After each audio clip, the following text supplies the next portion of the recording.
Good morning. I am Chair. Councilmember Chi Osei, Chair on the Committee on Cultural.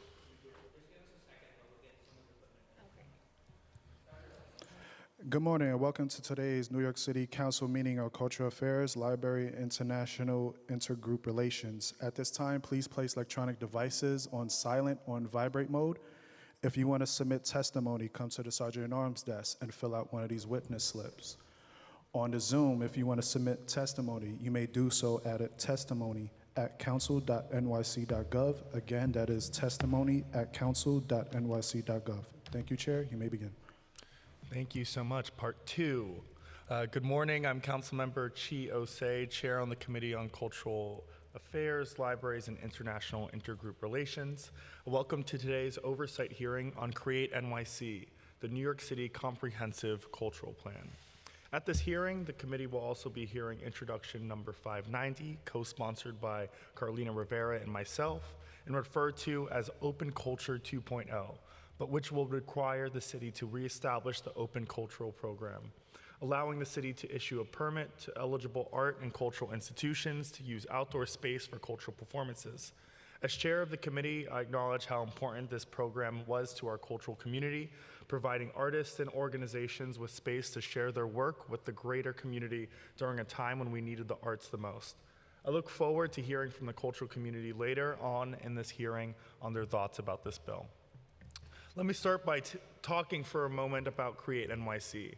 As I'm sure everyone here knows, the Comprehensive Cultural Plan was developed after extensive and impressive public outreach involving almost 200,000 New Yorkers who gave us their views, insight, and feedback in all kinds of forms about the most important art and cultural priorities for the city's next 10 years.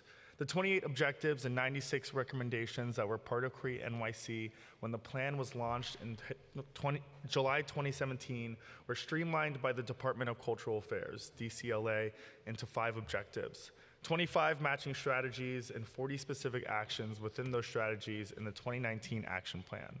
That action plan also represented the first 2-year progress report required by Local Law 46. Since then, DCLA has submitted a second 2-year progress report, data for which was made available by DCLA in 2021. We know where we are with regard to receiving these reports. However, there are a few things I aim to accomplish today. First, understanding what progress we've achieved with Create NYC, what's happened, and where we are. Second, I would like to learn more about DCLA's transparency with the larger cultural community on their progress in meeting Create NYC goals. Third, I would like to learn about the Citizen Advisory Committee, or CAC, the process that DCLA undertook in supporting the implementation of the plan, including how this relates to promoting equity and expanding accessibility in New York City. Lastly, I would like to discuss the future of Create NYC and what we are doing from now until 2027, including with regard to budget. I also want to be clear that I'm particularly concerned about outreach to my office regarding 2 priorities identified in the original Create NYC plan are not sufficiently addressed in the action plan or in the subsequent actions being undertaken by DCLA and its partner city agencies. One priority is expanding diversity and inclusion in the cultural workforce, especially when it comes to financial and other support for our smaller arts and cultural organizations based in serving or celebrating communities of color. The other priority is cultural access for people with disabilities and disability arts, a critical part of the fabric of our city. How effective have the city's efforts been in focusing on these 2 priorities, and how much progress has been made, and what remains to be done? I also look forward to hearing the testimony of the administration as well as of the members of the arts and cultural community who have come today to talk about the Open Culture Bill and what that would bring to the people of New York. Before I move on, I want to acknowledge my colleagues on the Committee on Cultural Affairs, Libraries, and International Intergroup Relations who are present here this morning. Thank you for joining us, Councilmember Lewis and Councilmember Dinowitz. And I would also like to thank my staff and the committee staff for their work in preparing today's hearing. Naomi Hopkins, my Chief of Staff, May Vuchapong-Batana, my Policy and Budget Director, Brendan McKinney, of course, the committee's Senior Legislative Counsel, and Regina Paul, the committee's Legislative Policy Analyst, and Sandra Gray, the committee's Financial Analyst. And finally, I would like to address some housekeeping items before we begin with administration's testimony. I would like to remind everyone who wishes to testify in person today that you must fill out a witness slip, which is located on the desk of the Sergeant-at-Arms near the entrance of this room. Please fill out the slip even if you have already registered in advance that you will be testifying in person today. To allow as many people as possible to testify, testimony will be limited to 2 minutes per person, whether you are testifying in person or on Zoom. I am also going to ask my colleagues to limit their questions and comments to 5 minutes. Please note that witnesses who are here in person will testify before those who are signed into the Zoom webinar. As a reminder to all of our witnesses, please state your name prior to your testimony for the record. Now I will turn to our senior committee counsel who will administer the affirmation to the witness from the mayoral administration, who may then begin testimony. Brenda? Thank you so much, Chair. Just for the record, I will read the names and then ask you to raise your right hand for the oath. So today, providing testimony is DCLA Commissioner Lori Cumbo, and on hand for Q&A, we have Shirley Levy, Senior Advisor for DCLA, Lance Pallavi, DCLA General Counsel, and Don Tolson, CACM Executive Director, potentially also testifying. If you can please raise your right hand. Do you affirm to tell the truth, the whole truth, and nothing but the truth before this committee, and to respond honestly to council member questions today? Thank you. Okay, and with that, administration, you may begin your testimony. Thank you. Thank you so much. I am so excited to be here this morning. My name is Lori Cumbo. I'm the Commissioner of the New York City Department of Cultural Affairs, and so happy to see so many of my council colleagues here today. I was excited to see Councilmember Dinowitz in the Bronx at Wave Hill.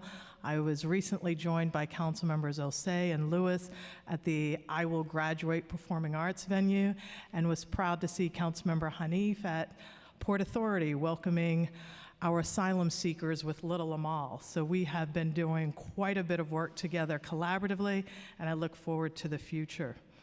Today, we are going to testify regarding today's topic, oversight of the Create NYC Cultural Plan.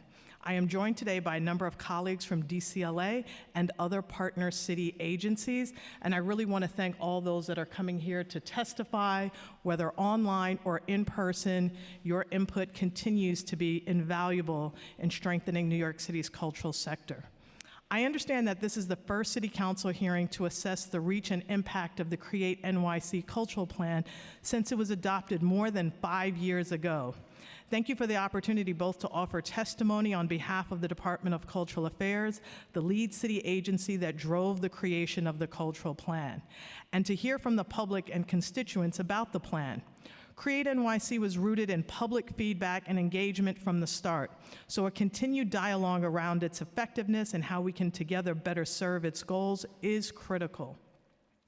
I'll begin testimony with a bit of background and history on Create NYC.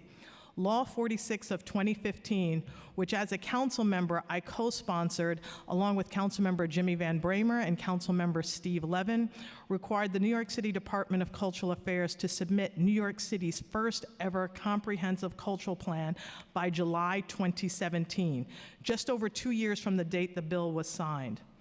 The bill laid out the framework for creating the plan, mandating a robust community outreach process, and boy was it, establishing the Citizens Advisory Committee to advise on the plan, and spelling out a few specific issues the plan had to investigate, such as affordability, arts education, the distribution of arts resources throughout the city, and more.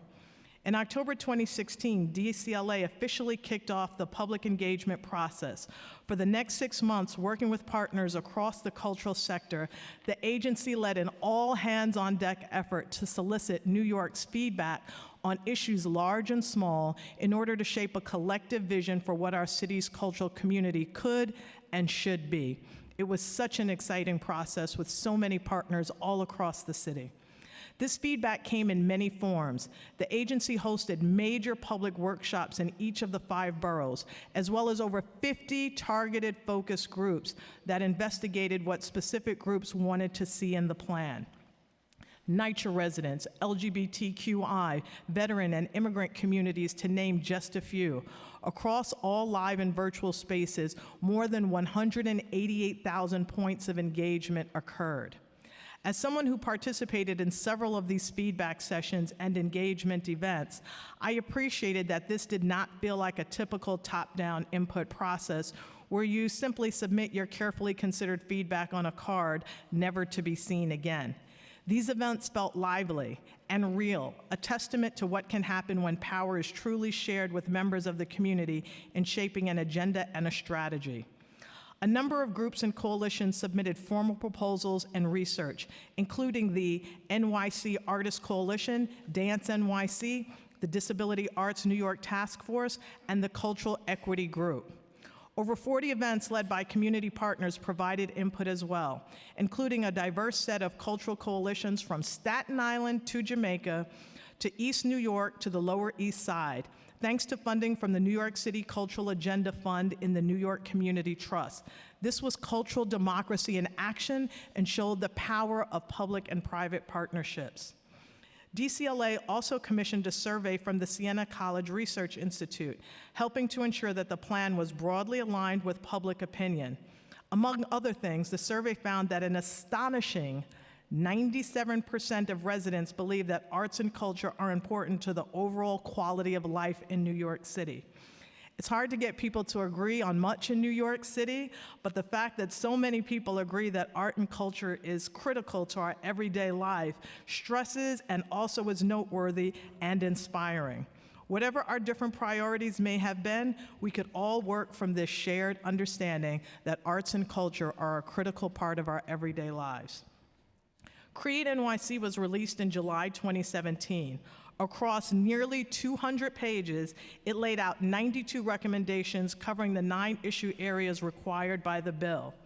It pointed to both strengths, weaknesses, and opportunities with short, medium, and long-term goals. It was at times big and bold, and at other times wonky, but by and large, the constituencies who showed up to engage in the planning process saw themselves reflected in its far-reaching recommendations and embraced it as a visionary roadmap. But as we know, a plan is only as good as the action to back it up. Create NYC built, in part, on recent work and research conducted by the agency itself. For instance, DCLA's Diversity, Equity, and Inclusion study released in 2016 led to new efforts to foster greater diversity in the city's cultural workforce, such as the CUNY Cultural Corps, our pipeline program that's still going strong. Create NYC provided another opportunity to harness this energy and consensus behind the need for greater equity and inclusion. And so the new requirement for the 33 members of the Cultural Institutions Group to formally adopt DEI plans, among the first such plans in the cultural sector in the nation, which we are particularly proud of, was announced along with the cultural plan in 2017. We continue to work with the CIG to track progress on these far-reaching plans. To pick just one example, the Public Theater set specific benchmarks for increasing the proportion of staff members of color, as well as ambitious pay equity goals. Across the SIG membership, the plans help spur similar efforts to codify and accelerate work that in many cases had already begun. In early 2017, Social Impact of the Arts Project issued a report showing how the presence of cultural assets correlates with stronger, healthier communities. This, too, was a major influence on the plan and its outcomes. These are just a couple ways in which the cultural plan helped to focus and drive forward work that was already being done by the agency and throughout the sector. Create NYC didn't invent equity. Advocates and activists have been calling for more cultural equity in this city for decades. In earlier generations, these bold visionaries created institutions like the Studio Museum in Harlem and El Museo del Barrio. In the years before the cultural plan was released, I was lucky to work alongside modern-day visionaries like Bill Aguado, Dr. Martha Moreno Vega, Bob Lee, Diane Frere, and Bosa Rivers, just to name a few, with whom I co-founded the Cultural Equity Group when I was the leader of the Museum of Contemporary African Diaspora and Art, MOCADA. But what Create NYC did was fully embrace these calls into the mainstream. Suddenly, those of us calling for equity could see our message reflected in a plan adopted at the highest levels of city government, an invigorating affirmation of our collective work. It's important to see the plan's place on this continuum of so much work that came before and after, and to understand how Create NYC served as a major milestone on our path toward creating a more vibrant, equitable cultural sector for all New Yorkers. At the same time, Create NYC fostered several entirely new funding programs that took direct aim at its major findings. The Mayor's Grant for Cultural Impact, responding to the plan's call for more coordination between city agencies and the cultural sector. This program supported a range of exciting new partnerships. To name just one, Claremont Illuminated was a partnership between the Mayor's Office of Criminal Justice and Bronx Documentary Center that created a festival around site-specific light-based artworks. The artwork by local youth was projected onto exterior walls, literally lighting up a formerly dark and derelict step in the South Bronx with the creative energy of community members. The Create NYC Disability Forward Fund, launched in 2018, the DFF supported new and ongoing efforts to engage people with disabilities as artists, cultural workers, and audience members. From residencies for disabled dance artists to career development opportunities for cultural workers with disabilities to plays performed in ASL, the Disability Forward Fund represented a major push toward the goal of greater cultural equity for the disability community, which is a through line for Create NYC. The Create NYC Language Access Fund was established to support cultural organizations' efforts to increase access for audiences whose primary language is not English. In its first round of grants, the Language Access Fund awarded 36 nonprofit support for program, representing 12 languages, including Spanish, Chinese, Korean, Russian, and American Sign Language. Both DFF and Language Access Fund are still provided to organizations working in these areas through DCLA's Cultural Development Fund, which we are all particularly proud of. The Create NYC Leadership Accelerator was a professional development program designed to promote diversity and equity in the cultural workforce through a curriculum developed by CUNY's School of Professional Studies and Creative Arts team. The program helped mid-level cultural workers strengthen the management skills that are integral to career growth and mobility, and to build a diverse network of peers who could rely on each other for mutual support. Participants examined systemic challenges that exist in the workplace and exchange ideas for promoting equity in the cultural workforce. In some ways, the Leadership Accelerator worked parallel to the CUNY Cultural Corps, which DCLA helped establish in 2016. Following the release of a major demographic survey of the city's cultural workforce, the Cultural Corps was designed to address what some consider the pipeline problem. By providing CUNY's diverse student body with paid opportunities to get work experience at cultural institutions. To date, over 500 students have been placed in paid positions with over 60 cultural not-for-profits. But DCLA's demographic surveys also showed that mid-career cultural workers faced a hump, as cultural leadership remained overwhelmingly white and organizations got more diverse as you went down the organizational ladder. A 2019 follow-up to DCLA's demographic survey found that cultural boards and executive leadership were 70% and 68% white, non-Hispanic, respectively. This in a city where 2/3 of residents identify as people of color. So while the Cultural Corps got more diverse talent into entry-level opportunities, the Leadership Accelerator was intended to help diverse mid-career cultural workers advance into leadership positions.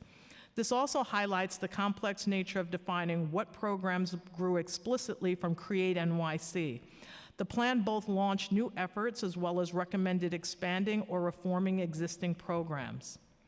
It's important to emphasize that Create NYC was not just a plan for DCLA. The agency may have spearheaded it, but its goals and strategies reached beyond cultural affairs. In fact, the indicators and metrics in the plan often explicitly point to actions required by a range of partner agencies and organizations to move the needle. The call to create an Office of Nightlife, for instance, was embraced by the plan. This office, a critical link between local government and our nightlife and DIY arts community, is now part of the Mayor's Office of Media and Entertainment, MOAN. The Department of Education is obviously a key partner in seeing through the plan's ambitious arts education recommendations. Housing, affordability, and economic development all are substantially represented in the plan, which all speaks to how tightly woven culture is throughout the fabric of our city. It's impossible to talk about it as an isolated thing. It's part of who we are as New Yorkers and becoming more of an artful city. I want to point out how important a partner the City Council has historically been for promoting cultural equity too, because this is certainly a partnership. In my time as a council member, we expanded the Coalition of Theaters of Color initiative from just $700,000 for 8 theaters to over $3.7 million for more than 50 theaters, encompassing a wide range of communities of color like Thalia Spanish Theater, Chinese Theater Works, and Amarenda. This was really personally one of the things I'm most excited about as a council member. Council's funding of CASA and Soup CASA provided wide access to cultural after-school programming and arts programming for older New Yorkers. When I entered the council, each council member only received 5 CASAs, but now we are up to over 17 per each council member. We created the Utility Relief Program to cover energy costs for a diverse group of institutions on city-owned property. And I was particularly proud to spearhead that effort, along with adding Weeksville Heritage Center to the CIG list to save it from the brink of closure, the first new CIG in over 20 years. All of these achievements align with the values and goals of Create NYC, and none of them could have happened without a close partnership with the City Council. The private sector also has a major role to play. In fact, culture is one of the great public-private partnerships that has shaped our city. Starting in the 19th century, the city's leaders saw an important relationship between the public realm and the arts. The Met Museum and Natural History Museum were established on city property with a mandate to serve all residents. Like with Create NYC, that was just a starting place. We've since expanded the city partnership with culture that started with those 2 groups to encompass communities in every corner of New York, thanks to decades of work by people advocating both inside and outside of local government. As we consider paths laid out to the cultural plan today, it's important to recall these earlier strategies for making our cultural community stronger and more representative of the city's incredible diversity. For the first biennial update of Create NYC as required by the legislation, DCLA streamlined and simplified its sprawling 92 recommendations into the Create NYC action plan. This tied nearly every recommendation from the original plan into 5 broad objectives with 25 supporting strategies and a range of indicators to track each one. If you visit nyc.gov/Create NYC, you'll find this all provided in an easily searchable format. Each of the 25 strategies includes a list of references. If you click on each reference, it links you back to the relevant recommendation from the original plan. Each strategy in turn includes a list of associated actions, which you can filter by year. So DCLA has taken many efforts to ensure that the public can track the progress on the plan and see exactly how the streamlined action plan relates back to the original plan. Several months after the action plan was released, COVID hit our city and changed everything. But far from sweeping the plan aside, as some might expect, the damage that the pandemic wrought on our communities actually validated much of what was in Create NYC. We saw underserved communities disproportionately impacted by COVID, not for any medical reasons, but due to long-term underinvestment driven by systemic racism. These are the very economic and racial disparities the plan took direct aim at. And because the cultural plan had helped foster a broad understanding of culture's value both economically and socially, investing relief funding in our arts community became a top priority for New York City policymakers. Programs like the City Artists Corps were created with federal COVID relief funding as a result. And culture was front and center in Mayor Adams' Economic Recovery Blueprint released earlier this year. Even DCLA's record-setting expense budget in the current fiscal year attests to the recognition by this administration and our partners throughout city government, including the council, that art and culture are essential for our city's recovery in so many ways. The legacy of Create NYC can be seen in this broad consensus. The agency and our partners continue to build on the platform provided by the Cultural Plan. Through the Cultural Development Fund, we're instituting new equity measures to ensure this funding gets to groups far and wide. The CIG continues to implement changes based on the DEI plans required, with regular progress reports. We're ensuring that our capital funding portfolio also reflects our city's great diversity. In this year's capital budget, we directed new investments to building cultural infrastructure that reflects our city's diversity. New homes for the Afro-Latin Jazz Alliance and the Universal Hip Hop Museum, renovations at the Leslie Lohman Museum and Noguchi Museum show how the values of the Cultural Plan can infuse all of our work. With just over half of the plan's intended 10-year window behind us, there's still so much more to do. We look forward to working with you, our partners in City Council, our cultural community, and all New Yorkers to continue working toward its broad, ambitious vision. Regarding the proposed legislation, Intro 590 of 2022, which would renew the Open Cultural Program, was an appropriate bill to be included in an oversight hearing for the Cultural Plan. Bringing culture to our open spaces, coordination among city agencies in support of the arts, and expanding opportunities for artists to work in NYC. These are all echoed in the Cultural Plan and were accompanied by the innovative Open Culture Program during some of the most trying times of the pandemic. I co-sponsored the legislation that created the original program. My colleagues and I in the administration look forward to working with you to continue to meet the needs of our cultural community as the city continues its recovery from the COVID-19 pandemic and expands opportunities for all New Yorkers to experience arts right in their neighborhoods. Thank you for the opportunity to testify today. I'm happy to answer any questions you may have, and I am absolutely thrilled that this council is excited, interested, and focused on realizing the full potential of New York City's cultural plan, and I'm so excited that you all have brought this legislation forward as well. Thank you so much, and I'll be happy to answer any questions that this committee may have. Thank you so much, Commissioner. And I also do want to recognize some more of my colleagues that are on this committee that have joined us today. Thank you for coming, Councilmember Ung, Councilmember Joseph, Councilmember Hanif, and Councilmember Hudson. And we also do have Councilmember Moya on Zoom. Just a reminder to council members that are on Zoom, if you have any questions, please use the raise your hand feature. And also just a reminder to everyone that came to testify in person, even if you did register online prior, please do fill out a slip right here at the Sergeant at Arms table. And thank you so much for being here this morning. Now we'll move on to some questions after that testimony from the administration. And the first one that I want to start off with, Commissioner, is, as Commissioner, and you've been a Commissioner for about 10 months now, what is your perspective of Create NYC in the state that it's in at this very moment? I think that while I stated in my testimony that COVID-19 obviously stopped some of the progress that we wanted to make, but it also highlighted the importance of the progress and the work that needs to be done. I believe that currently, right now, the cultural plan is in an exciting, ever-evolving space. I feel that COVID illuminated the need for the cultural plan more than ever, but I also feel in this new administration, Mayor Eric Adams was very adamant about realizing the goals of the cultural plan. And by doing that, he wanted to make sure that we passed the largest cultural budget in New York City's history, and we were able to do that in partnership with each of you. And I just want to quote the numbers here in terms of looking at our budget. We had $237 million in expense, as well as $220 million in capital. This represents the largest budget in our city's history as it pertains to culture.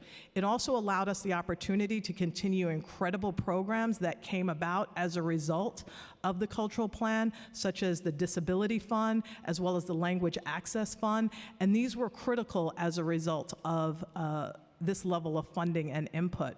But also implementation of the Office of Nightlife, which I spoke about in my testimony. This was a huge opportunity, and we also were able to It's about the funding, but it's also about how we restructure the funding, how we get funding into the outer boroughs. And through this CDF process, we were able to, through our grant-making application process, to change the entire landscape of how we fund organizations.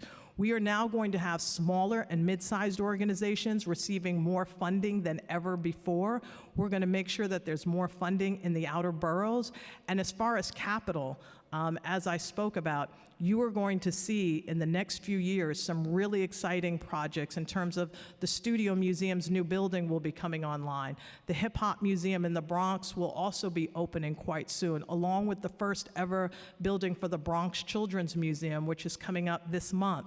You're going to see the Louis Armstrong House open in Queens.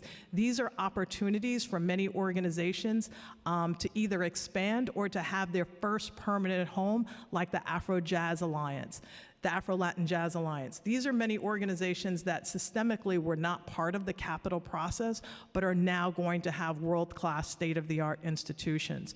So the cultural plan is alive and well. It's evolving.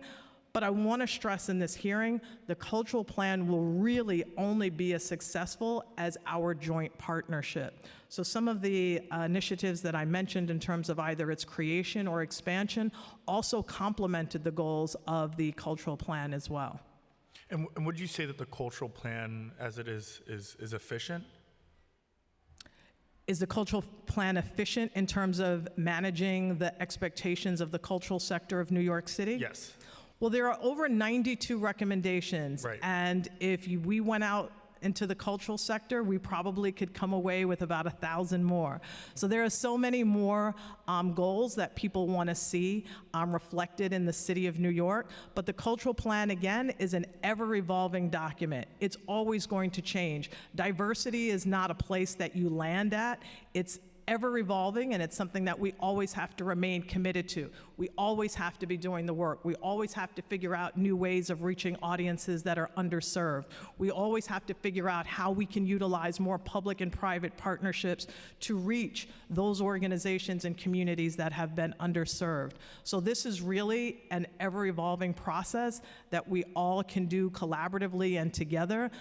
Again, the partnership between the council and the administration has proven over the last decade or so to be the most effective way to push the needle in terms of the progress that we want to see in this cultural sphere. But can we be doing more? Can we utilize more resources? Can we have more partnerships to get us there?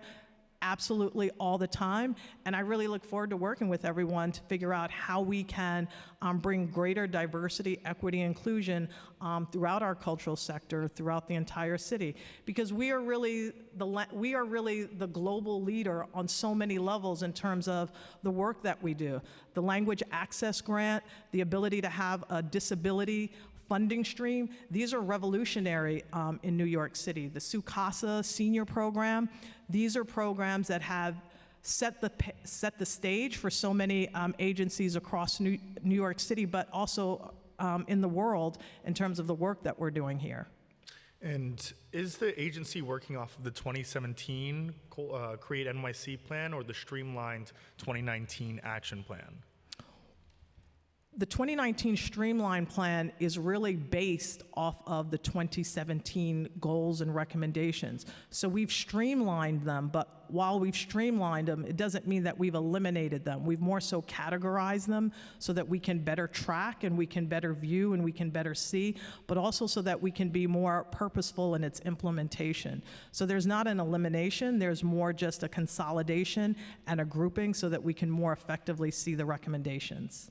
So then you would say that the agency is keeping the strategies from the 2017 plan that have not been achieved as well within the more streamlined combination of both of them? Certainly. I mean, this is the plan was created really as a 10-year plan. This was something that we had a 10-year timeline in order to implement. Of course, things have changed and shifted during the pandemic, But the goal was always for this to be a 10-year timeline in terms of not necessarily achieving, but also reviewing and also altering, because the diversity of New York City continues to change. The needs of New York City continues to change. How we look at ourselves and how we look at the world continues to change. So we want to be ever amorphous with it. We want to continue to evolve with it. We want to make sure that we are keeping pace with the cultural diversity and movements of the city. So 2017 is really only an indicator of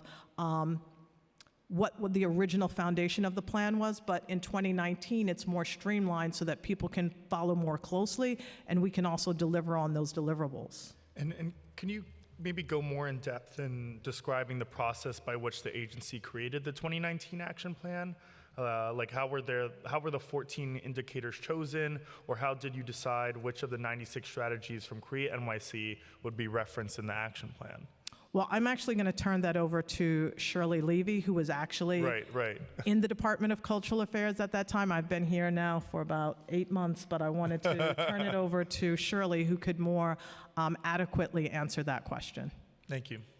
Thank you, Commissioner. Thank you, Council. It was a relatively simple process internally.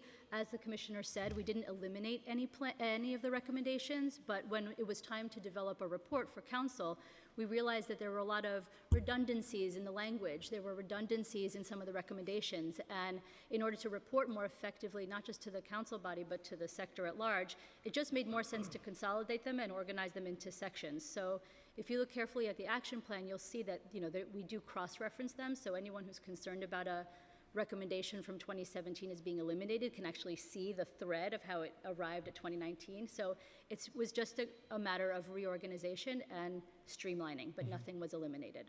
And you said that it was more of an internal process. And with that, was the CAC, or the Citizens Advisory Committee, the committee responsible for providing feedback and recommendations on the 2017 Create NYC plan, consulted during the formation of the 2019 action plan? Absolutely, yes. And I believe they endorsed the action plan. They provided a letter of support. They've been with us the entire time. Wonderful, thank you. Another question that I have is which of the objectives and strategies do you think DCLA and its partners have been most successful in accomplishing, and why? Oh, that could go on all day. There's so many things that I'm particularly proud of. I am particularly proud of the Office of Nightlife, and the creation of the Office of Nightlife was so critical because what we saw during the pandemic was that so many of our nightlife industries that were not as protected prior to now had an advocate and now had an office to be able to go to in order to understand how to get federal support, how to manage lease negotiations with landlords who wanted to kick them out, how to make sure that they were protected during this time. So the Office of Nightlife was extremely critical in its creation during this pandemic. I'm extremely proud of the capital budget in particular, because the capital budget is going to reach so many communities, particularly in the outer boroughs. The Bronx was one of the boroughs in this budget cycle that really benefited from the capital process in a very instrumental and major way. And we wanted to make sure that Councilmember Dinowitz was happy that the Bronx is getting some capital love and making sure that they are going to have world-class institutions. I'm so looking forward to this month going to the ribbon cutting for the Bronx Children's Museum. That's a huge infrastructure change that's going to change the way people visit, see, and navigate their experience through the Bronx. We want to make sure that those underserved communities that have been plagued with issues of gun violence and all of these issues are able to turn the page in terms of making sure that children are growing up in communities where they feel loved and they feel supported. I was very happy to be with you, Councilmember Osei, at the Brooklyn Children's Museum, where we just opened the new theater, world-class, state-of-the-art theater. You skipped out on the Minions marathon movie, but it was an incredible opportunity to be able to see that our children are going to be able to go to world-class institutions right in their own neighborhood in Crown Heights and Bedford-Stuyvesant. I mean, this was essentially unheard of when I was growing up, that we would have these world-class institutions in our own communities. The CDF process. I just want to read you some really exciting information about the CDF process and how we've changed the infrastructure of it in a major way. So on this, we now have, which I'm particularly proud of, we were able to double the minimum grant award from $5,000 to $10,000. So many of you, we all know the level of paperwork that these grants require, but we wanted to make sure that organizations that were applying for funding were not going to just walk away with $5,000. We set the stage so that the new floor is $10,000. So any organization applying to the Department of Cultural Affairs is now going to receive a $10,000 grant should they qualify and meet the guidelines of our panel review process. We also increased the ability to have more panelists from all throughout the diversity of the New York City. Panelists were paid $480 for 2 days of work to review panels. So in the upcoming review and panel process, we want you as council members to recommend people from your community. This is so critical that you recommend people from your community that should be a part of this panel review process. We also, over 10 weeks this summer, our staff and 260 panelists reviewed 1,250 applications in 52 panels. This was an amazing accomplishment. But I also want to add that we focus very much on small to mid-sized organizations in this panel review process. We wanted to make sure that we got funding to the outer boroughs, but also to communities that systemically did not receive funding in the past. I'm also super proud about, because you've asked, I'm also super proud, and then I'll end here because I could go on and on. The language access grant is huge. That's an incredible component to this, to be able to intentionally send a message to the field that we want to see more language accessibility in our cultural institutions. And that's what that streamline of funding will do. It will send a message to cultural institutions that there is funding available for you to provide language access throughout your institution, as well as the disability. The Disability Fund. This is critical also to send a message to the sector that we want our institutions throughout New York City to be fully accessible for all New Yorkers and visitors to New York City. And finally, I'll just add with the CUNY Cultural Corps. This is so important, and it's a program that I certainly want to see expanded.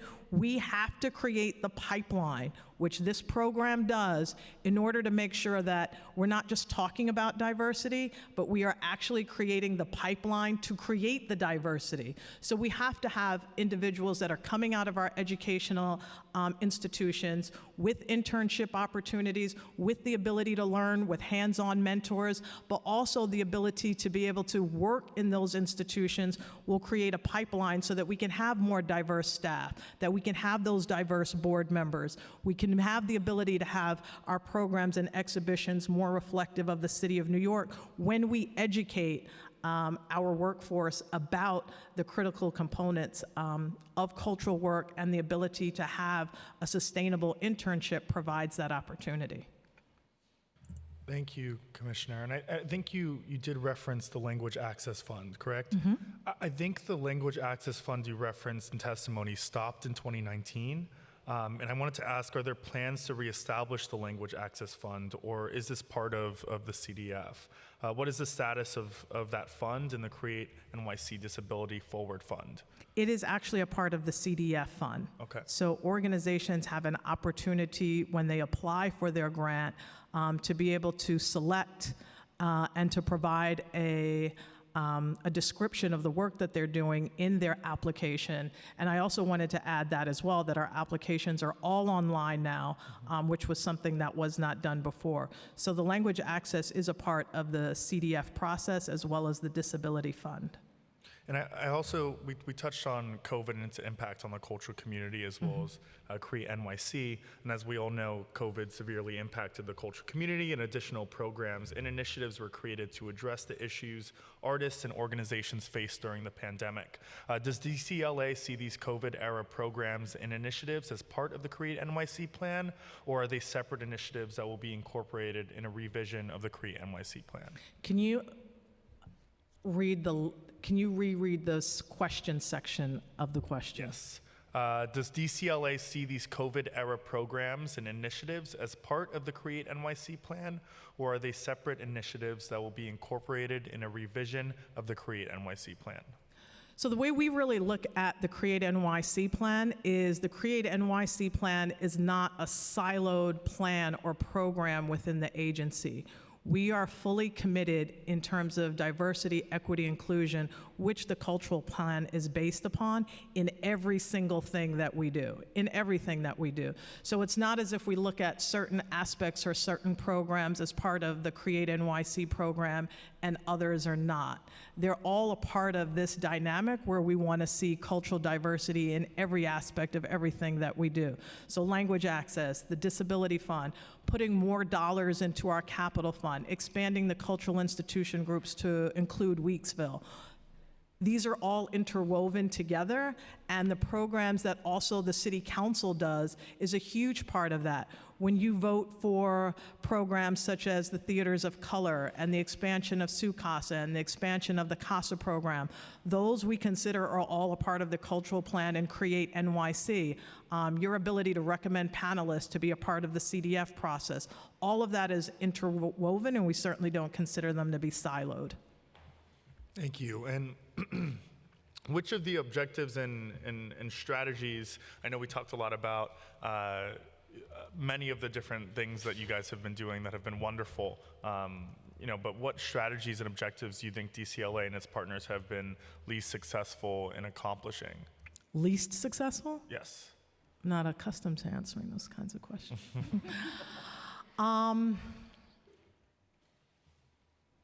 I would say the area that I strive to do more of, that I would like to see more of, I would like to see more public-private partnerships. I feel that the area where we could use more improvement, or the area in which we could be more successful, or to really fully loaded, everything's moving on all full cylinders, would be to see if we could tap more into the industries that are successful here in New York City and to create more of those partnerships, because government can only take us but so far. Right. We need to have more partnerships with our corporate sectors, with our foundations, to be able to move the needle on many of the aspects of the cultural plan. So that, I would say, is the area where we want to focus more on, where we want to push the needle more on. And I feel that as my role as a commissioner is to facilitate more of those partnerships so that we can fully achieve many of the intentions of the cultural plan. And what is DCLA's plan for creating those partnerships? I don't want to give away all of my ideas just yet, but from running a not-for-profit museum, I just participated in the Grant Makers for the Arts conference. It was an incredible opportunity to meet with grant makers from all over the country. And I was able to meet with Dr. Maria Rosario Jackson, who is the NEA chair, and I was also able to meet with many of the grant makers throughout the nation to talk about how can we create collaborations with foundations and corporations in order to move the needle forward on many of these objectives. So what that would look like in many ways in terms of how we could make it work, as well as with our corporations, because there are a lot of corporations that are doing business in New York City. We need to look at different initiatives. Could we look at the CASA program, and could those CASA programs be matched? We need to look at programs such as, that I've been looking at very closely, the Theaters of Color Initiative.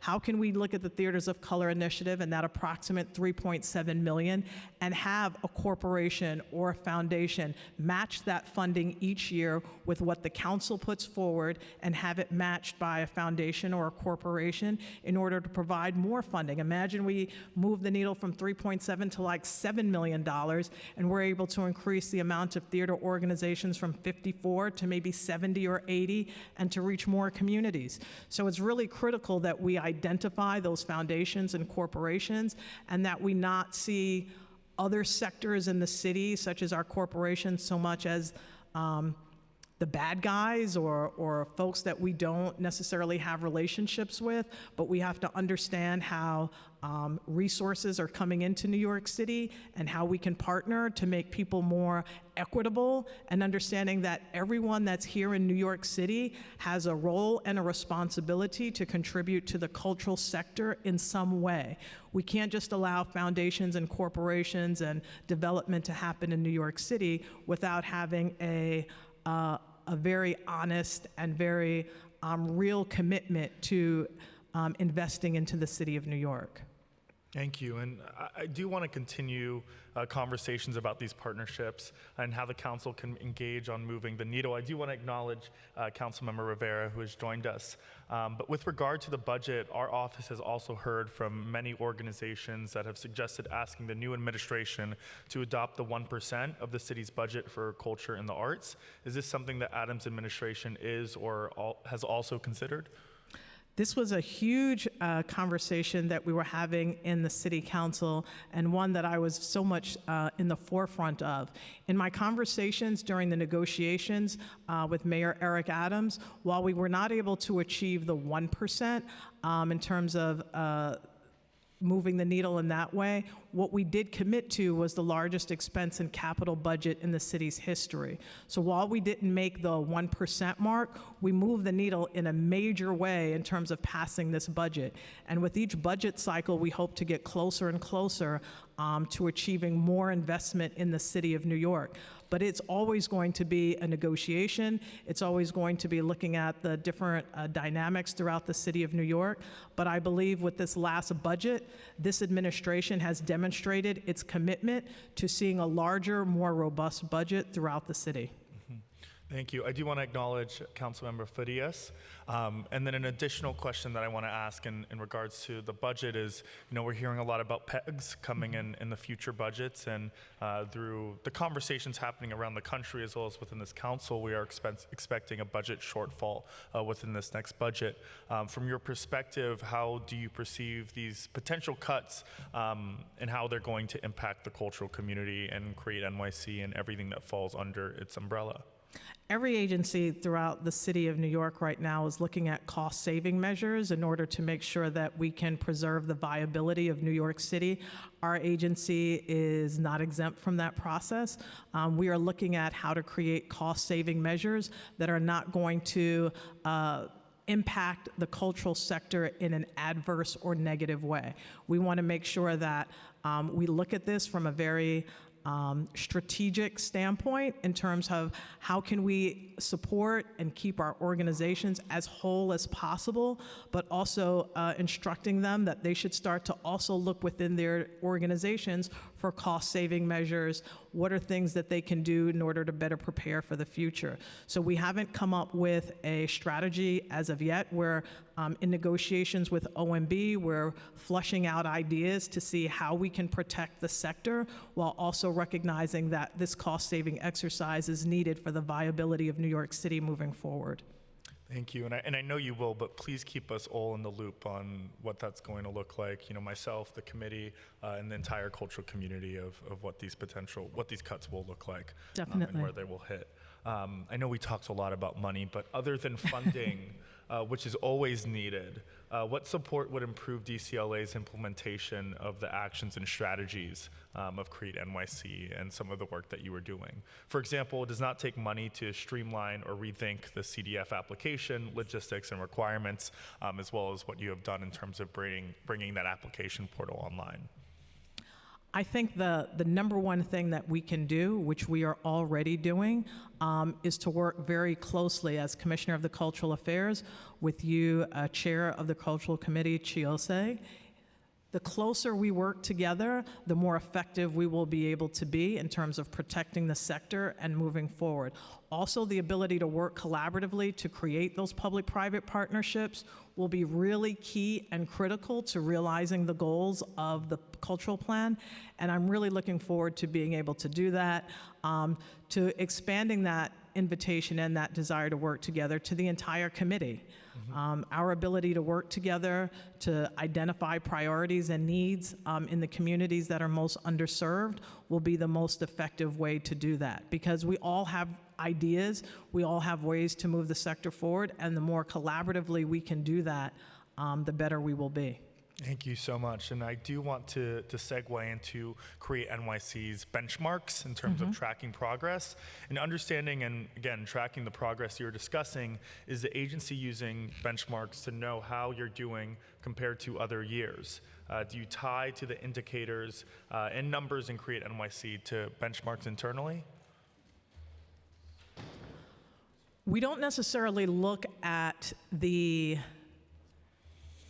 cultural plan as so much of a facts and figures and numbers and spreadsheets and bar and pie graphs and that sort of thing. There is an element to that because you do want to have accountability, but it's also more of an intentionality. I'll give you an example. So for our cultural institution groups, for the first time ever in this nation, the cultural institution groups had to put forward a diversity, equity, and inclusion plan for their boards as well as their staffs. We also put forward a policy that makes it so that on a very regular basis, they have to come back to us and report on the intentionality and of the goals and objectives of their diversity, equity, and inclusion plan. So for example, the Museum of Natural History has now moved that needle in a very robust way since the diversity and equity inclusion plan has been implemented, and now their staff has increased, and their board improvement has now 30% people of color part of that aspect of their board process. So each organization, like we mentioned, the Public Theater and others, are expanding their diversity, equity, and inclusion program, and we have benchmarks to check in with them to see how those action plans are being implemented. Thank you so much. I have another committee right over there that I have to vote on really quickly, but I'm going to give questions to Eric Dinowitz, Councilmember Dinowitz, and I'll be right back. Okay. Thank you, Chair. Thank you, Councilmember Dinowitz. Good morning. Thanks for giving Wayfield a shout out, and thank you for visiting. Oh, it was wonderful. It's probably one of the best in the city. I could say that publicly, in the Bronx. And good to see you, Lance. It's always I'm getting used to this flipped around thing. So I really love what you're saying about language access, access for people with disabilities, and we spoke about at the last hearing. My first question is about the CUNY Cultural Core, because I think we all understand how important that program is to diversifying the boards, not just having a plan for the SIGs to do it, but providing that pipeline. And it's an incredible opportunity. I think, again, it's paid opportunities. That's right. For students, paid internships. But you testified that there were 500, you've placed 500 people since 2017 or 16? I think 16 is what you testified. 2016, yes. So my question is, over 6 years, that's about 40 per semester, for like 40 students per semester, right?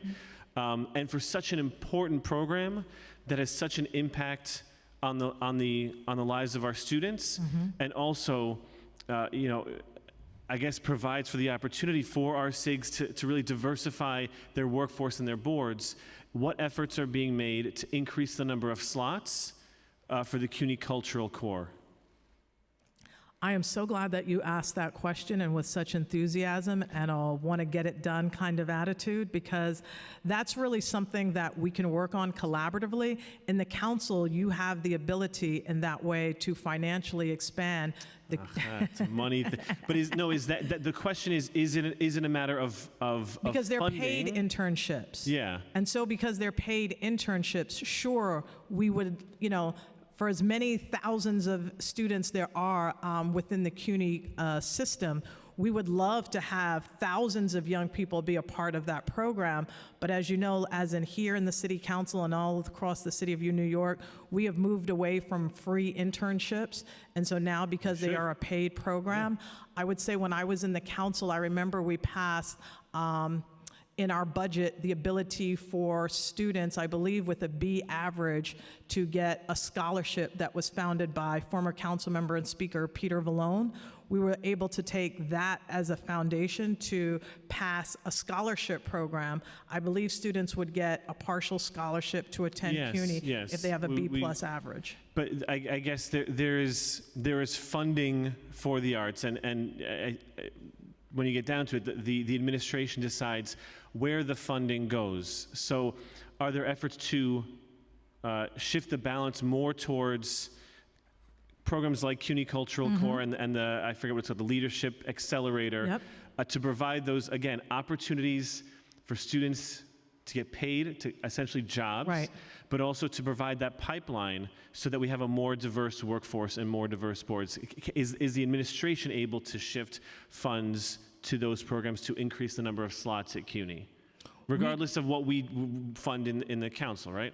We could do it collaboratively. I would say that's going to be the most effective way, is for us to, the council and the administration, sit with CUNY and to figure out how we can expand this program, utilizing funding from both branches of government, as well as resources that CUNY may have in order to be able to expand the program, and also to reach out to the private sector to see what we could do to expand this program, and also the partnering organizations in terms of their ability to match some level of the internship program in that way. So there are many different ways that we could look at it, but it certainly would be a collaborative approach, but it is the most effective way, as we spoke about, in order to create the diversity that we have written about in the cultural plan and ways that we want to see that move forward.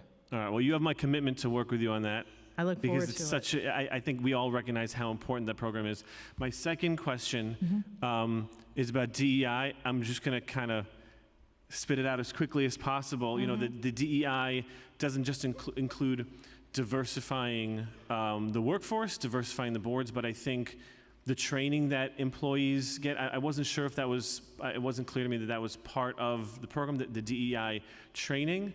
But I think since 2017, we've seen a significant uptick in anti-Asian violence, anti-Asian rhetoric, and I think anyone who's watched, owns a screen, has seen the uptick in anti-Jewish rhetoric, particularly from a music artist who's in the culture. And so does your agency, for DEI trainings, should they exist, is that a continually evolving process to be proactive, but also to be responsive to the changing nature of what's going on with diversity and violence and hate? And are you incentivizing or working with the cultural institutions to sort of address the issues that we're seeing, again, with everyone, of course, but particularly when we're seeing upticks in anti-Asian and anti-Jewish sentiment? Are there any efforts being made or work being done to sort of expand like the Jewish and Asian culture, so that we're I guess, getting to know each other, learn about each other's cultures, and address those issues through an artistic and educational lens? I really thank you for that question. It's something that I think about quite often, and I'm also going to turn it over to Shirley Levy to also address this question.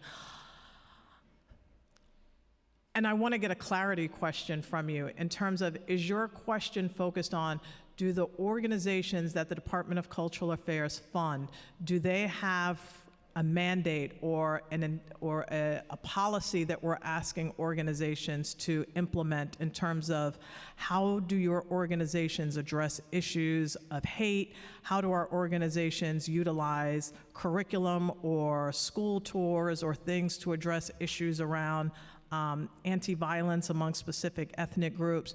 Or is your question focused on, or can you better clarify the question in terms of the staff? It's both, right? Our staff being trained, and is that constantly being evolving as things in going on in the world change? And also, are you working with them? Are they addressing those issues in terms of their programming and, as you mentioned, curriculum, school trips? So it's both the staff and the actual work that is being done. And you mentioned in your testimony things like violence, right, and gun violence. They're all connected, and so it is both. I would say that specific organizations are doing work as it makes sense given their mission statement. So organizations, for example, like the Jewish Children's Museum, have been a long-standing partner in working with clergy, working with the police department, working with our schools in order to be a center for the discussion of the elimination of hatred towards the Jewish community, or addressing situations where hate comes forward in that way. But I also want to bring our attention to Shirley Levy, who is one of the founding members of our PAIR Artist in Residency program. And there was an incredible program that was done out of that, and Shirley can talk about it, that also addresses how this city responded to the hatred that was happening and reflected upon our Asian community, and what the arts community and our agencies did. But there are many programs through the PAIR program that have also addressed that. Thank you. So first, I guess I don't have to say this, but I will for the benefit of everyone, that the best way to address issues of hate and violence is to engage with culture. And I think we have the most dynamic, most exciting cultural sector in this country. And so every organization that we support participates in that understanding and sort of collective healing. So everything that we do at Cultural Affairs in support of those organizations is a step in that direction. More specifically, though, about training, as part of the cultural plan and something that we continue to support, we know that the cultural institutions groups were required to develop their own DEI plans. And as part of those plans, many of these CIGs did provide anti-bias training and other kinds of trainings to their staff during the development of those plans. We also know that specifically during the time of the pandemic, a lot of organizations came together, or the staffs within organizations came together to develop affinity groups or support groups to talk about a lot of the feelings that they were, or experiences that they were having, and how to, again, collectively heal and talk about those and address them through an organizational structure. So all of that is happening, and all of that we continue to support. With respect to the specific program that the Commissioner mentioned, something very close to my heart, the Public Artist in Residence program, which we continue to offer every year, including this year. We're about to announce our partners this year. During COVID, we had an incredible artist, Amanda Pingpodibakia, work with the Commission on Human Rights, and through her work with the agency, created an incredible campaign called I Still Believe in New York City, or Still Believe in the City. And I hope that you've seen some of her work, which started as a subway installation at the Barclays Arena. Thank you. Then grew to billboards on the outside of Barclays and the Long Island Transit Station, then moved to Times Square, then to all the DOT kiosks. Incredible images, actually merging both statements around anti-Asian hate as well as Black Lives Matter, which became kind of a rallying cry that not only started to appear here in New York City, but then that message she was able to carry actually to a global platform. So something that originated here in New York, addressing very real challenges here within and during COVID, has becomes a visual symbol that now people are seeing across the world. Thank you. Thank you, Chair. Thank you for your question.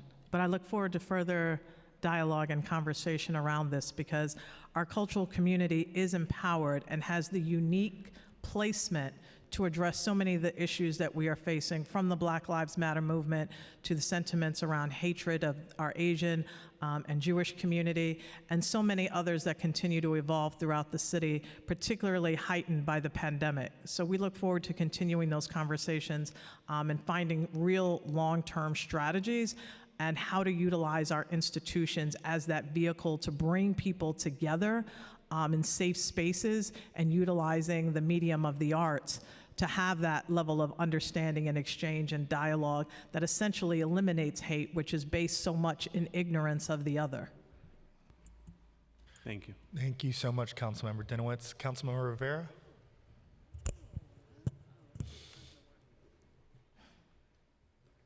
How is it? Okay.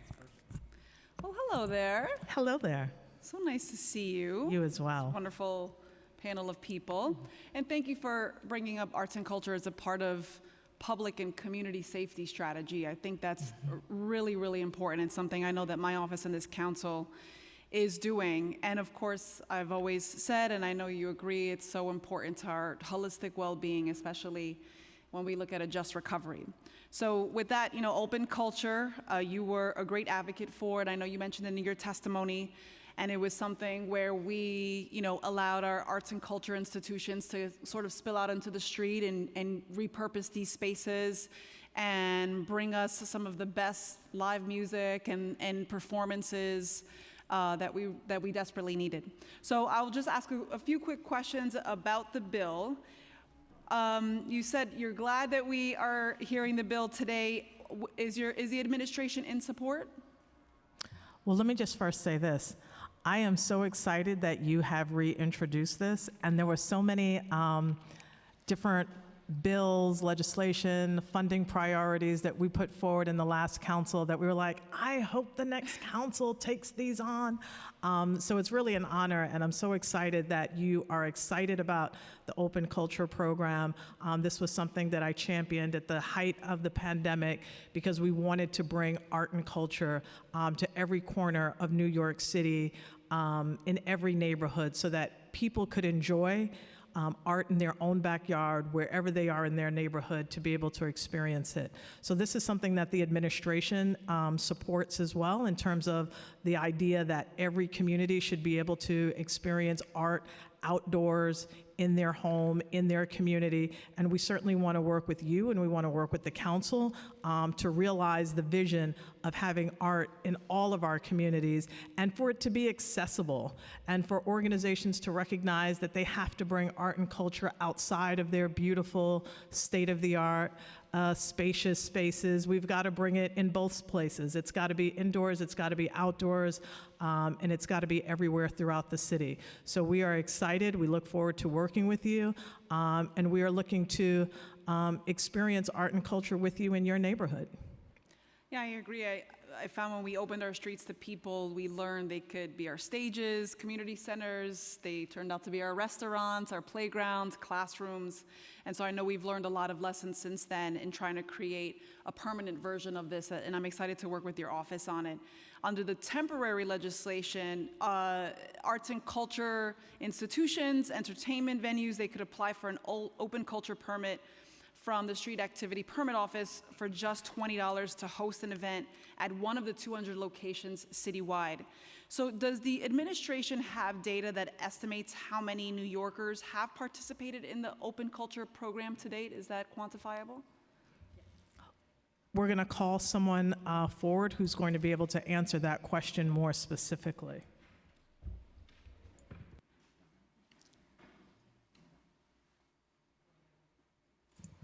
Good morning, everyone. I'm Dawn Tolson. I'm the Executive Director of Citywide Events in SAPO. And yes, we do have that information. There were 136 applications that came through, applicants that applied for the program. Of that, we had 325 actual applications. 251 were actually processed. And that translated into about 489 events. Wonderful. What were some of the greatest challenges that the administration encountered when operating the program while it was temporary, and what improvements or changes do you recommend? Okay, so, well, it's always a resource situation. Obviously, the deadline for the application was 15 days. And we had only 5 days. So the concern was that the community itself didn't get a chance to comment on what was happening within their community. And so that was the hardest challenge because usually and normally we have a longer period of time in order for the surrounding communities and the individuals that live on those blocks to comment on the activity that's happening and engage with it. And so that basically, from our standpoint, was a larger challenge because that window did not exist. And I know I've spoken with a lot of the organizations in my district. I have this fabulous coalition as well called Fourth Arts Block. And they certainly want to see themselves as a steward, a way that'll be helpful to your organization in whatever capacity that's appropriate. So will we sort of support, well, will we notify community boards of the program and designated streets in their district? How do you foresee that process going forward? I do want to comment and make the comment that even though the program has sunsetted, and it did sunset, that we have been able to accommodate these types of cultural requests. DOT has an open streets program, which would actually allow potentially more events and activities to take place than what did under the Open Culture program. We also have our civic events application, for which people can apply for any street in any location. They're not restricted for multiple times. So we do, or actually already fulfilling that need.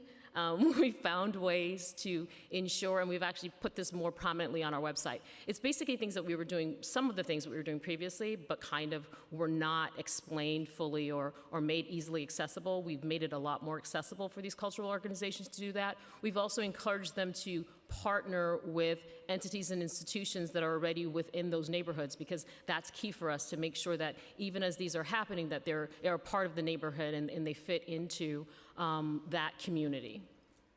Well, thank you. I want to just thank all the advocates who are here, and special shout out to Neon and all the other great partners in the room. And I'm very proud to be, a sponsor on this legislation along with such a champion in the chair, Chair Osei. Thank you, Commissioner, Council, all of you. Thank you so much. Looking forward to seeing you out there in the streets. Thank you. Mm-hmm. Councilmember Lewis? Thank you, Chair. Very happy to see you, Commissioner. You as well. Happy to see you, Lance. I'm going to keep it short because a lot of the questions that I had were asked already, but I'll go in another direction. I wanted to know how many groups were funded under the Cultural Development Fund and between FY22 and FY23, if you guys have those numbers.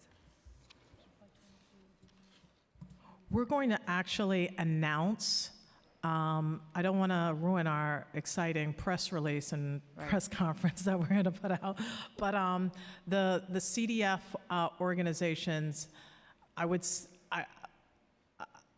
without giving away the tagline, I'll say it's over 1,000.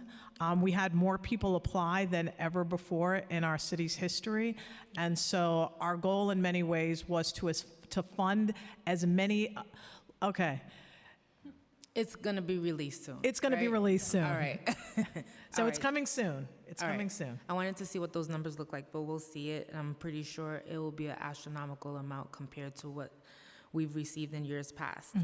I also wanted to ask, has DCLA thought about how Create NYC programs will support new New Yorkers seeking to get acclimated in how we do culture in New York City?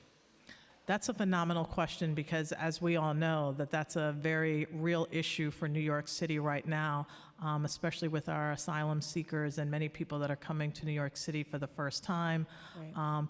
I'll actually turn it over to Shirley to talk a bit about the cultural plan and how it related to our immigrant communities all across New York City that are new to New York City and how they navigate.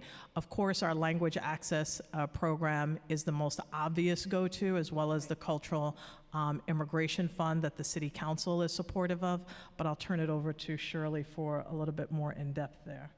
Thank you, Commissioner. I was also going to mention the Cultural Immigrant Initiative on the council side is critical to that objective. I would also add that IDNYC, which is a major administration, a major administration priority in the past admin, but one that we continue to support, is essential to this effort because, as we know, IDNYC is open to anyone regardless of their immigration status.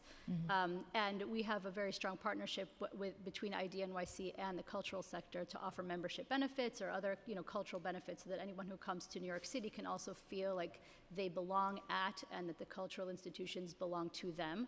And so that's something that we care deeply about and something that, again, upholds the tenets of the cultural plan.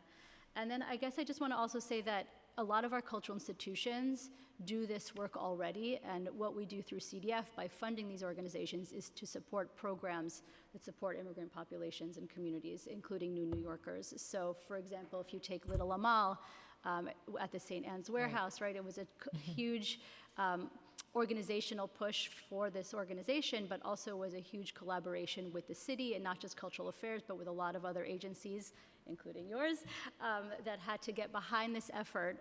And so, I think our goal, and we do this specific job well when we support the organizations to do the work that they do. Thank you for that. And I think the issue is, and I'll speak specifically about my district, if we ask IDNYC to be deployed over to the shelters in our district, they sign them up, but they don't really go over what benefits and resources comes with the IDNYC card. So I think that's something that we could all work on together, but I'll speak specifically to my district. In my analysis and what I've seen, that hasn't really been shared. No, I appreciate that suggestion. That's an incredible idea, and we'll certainly take it back to the agency and see how we can work collaboratively with you to help make that happen. This is my last question, because I see the chair looking my way. Okay, okay. I would be remiss if I didn't ask this question. I wanted to know, does Create NYC language access include French Creole, French Haitian Creole? So I see you got 36 nonprofits. I see that there's 12 languages, but I wanted to know if French/Haitian Creole is one of those languages that was implemented in this particular program, and if these 36 nonprofits actually service folks that speak those languages. We would have to get back to you on that. We really do look to the organizations to propose their own programs that then we support. I'm assuming that many organizations do support French Creole, but we can get you the specifics. So while there's been an influx of migrants coming in from Texas, I know a large portion came in the latter part of 2021 from Texas that were of Haitian descent that we don't talk about in the press and the media. But I know some of those folks are here in New York City. So hopefully we get that information. Thank you. Thank you so much, Commissioner. We will definitely let you know which organizations and which institutions have utilized their language access funding in order to be able to provide French Creole speaking programming. And hopefully much of it is happening in your district as well. So we will let you know. Thank you, and thank you to my colleagues for asking those questions. I think they were very amazing questions. I'm not surprised, but I do have two follow-ups based off of both Councilmember Lewis's question and Councilmember Dinowitz's questions. But I know that you don't want to spoil the press release yet of those that have, will receive funds from the CDF, but would you internally show us the folks that will be receiving funds from CDF, at least on the council side? We won't launch the information without your press release, but I think we definitely would love to take a look at some of the work that you guys have done in terms of the CDF grantees. I will, as this is my first time being a commissioner and your first time being chair of the council, we'll have to figure out if that is the most appropriate way for us to deliver that information. I want to be as transparent and as forthcoming as possible, but want to make sure that I suspect that all of the council members have access to understanding which organizations have been funded or awarded funding or not. We'll figure out how to make that happen. Okay, thank you. And then a follow-up from Councilmember Dinowitz's question is, does DCLA have any benchmarks for meeting Create NYC goals, at least internal benchmarks? For example, how many CUNY students should be placed in paid cultural internships? What are the numbers the agency is shooting for in meeting these goals? What is your target for each indicator? What are you willing to be held accountable for? I would say that our budget is the greatest reflection of the goals and mission of the Create NYC cultural plan. I would say that if we look at our budget and we look at how we're spending money, that's really a huge indicator. But we're going to continue to do the check-ins and to continue to review how the program is moving, how it is being assessed. I would say one of the greatest indicators that I am particularly proud of is the fact that we've created the policy for the cultural institution groups to be able to provide regular reports in terms of how their diversity, equity, inclusion efforts are being managed and what goals they are achieving. We want to make sure that the CUNY Cultural Core Program, to Councilmember Dinowitz's suggestion and idea, how can we expand that? We're able to do what we can do with the amount of funding that we have at the current time. We, in this budget process, fought aggressively to make sure that the language access and the disability program remained in the budget, despite the fact that this has been a very challenging budget time. We've made sure that those programs have been managed and maintained and that those organizations are getting that funding. But again, one of the huge benchmarks is making sure that resources that were not reaching communities of color, that were not reaching communities that had been underserved, are now being realized. Those communities are now being resourced. Those communities are now seeing institutions, brick and mortar, state-of-the-art, world-class institutions that reflect their history, their culture, and their contributions to the city of New York. If you look at the People's Theater Project, that's going to open up in the next year or so. That's another example of the power of the immigrant community being able to put forward their voice and their ability to say, we need to have a seat at this cultural table. And the best way to do that, from being a nomadic organization for years, is to have our own permanent home and the ability to be able to express our ideas from our perspective, by us, for us, in our own new cultural home. So I think that looking at the cultural landscape and seeing how diverse it's going to be, I mean, when I was a council member or even prior to that running Mokata, the idea that there could even be a hip hop museum was something unfathomable. That something like hip hop was an underground cultural art form that would never rise to the occasion of being in a pristine, world-class, state-of-the-art museum. But look at where we are right now. This is going to be one of the premier cultural institutions of New York, celebrating a cultural art form that is global.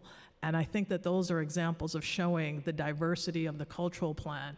And when you look at the Theaters of Color initiative in terms of organizations that were systemically underfunded are now receiving funding that will give them an opportunity to exhibit and to show and perform their history and their culture right in your own backyard.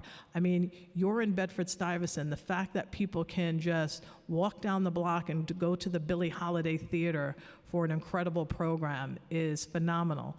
The fact that in Upper Manhattan, you're able to go to Pregones and in the Bronx, and you're able to see theater programs that are reflective of your history and your culture, that you can go to East Harlem and see Caribbean Cultural Center's brand new facility in a renovated firehouse. This is really what the dynamics of the cultural plan were really all about. Absolutely, and you know, the only reason I'm pushing on benchmarks and key indicators in as you terms should of tracking, you know, the progress of, you know, where taxpayer dollars is going, and I do acknowledge, you know, that the fact that we have a hip hop museum that's going to be opening up, or more money going to our cultural institutions and organizations within the Bronx, are great indicators. But in terms of some of the programs that are funded through Create NYC, whether it's through CUNY, whether it's the Language Access Fund, we need to actually, you know, track the progression of how well those programs are doing. And you know, Mayor Eric Adams talks about the city as being, you know, a corporation, and within corporations, we have key performance indicators that allow us to track, you know, how successful a program is doing. And I think the benchmarks, or at least internal, half public, half private, you know, benchmarks and goals of how well these programs are doing would help us in the council and in the cultural community continue to advocate for more money on seeing those programs expanded or not. So just a recommendation. I think it would be definitely something that would be helpful to all of us in terms of expanding some of the great work that you're doing. I appreciate that very much, and I think Mayor Adams would be thrilled to know that you are quoting his philosophies on the operations of the City of New York in such a positive manner. I think that what you stated is really critical. I think that when we look at the benchmarks, we have to look at where money is going in terms of what boroughs and what neighborhoods, right. And we should provide that information to you in terms of where the money is going on the capital and expense side, so that we can see where dollars are being allocated in terms of funding for the CUNY Cultural Core program, the ability to be able to say how many interns are happening every year, where they're coming from, and what programs they are going off to. So there are certainly more ways that we can go forward with the way of documenting, such as Councilmember Lewis's suggestion in terms of, I want to know where and what organizations have Haitian, Creole, French-speaking applications within their cultural institutions so that her community could benefit. How are we utilizing the ID-NYC program? So the suggestions that you're putting forward in terms of how you want to see that information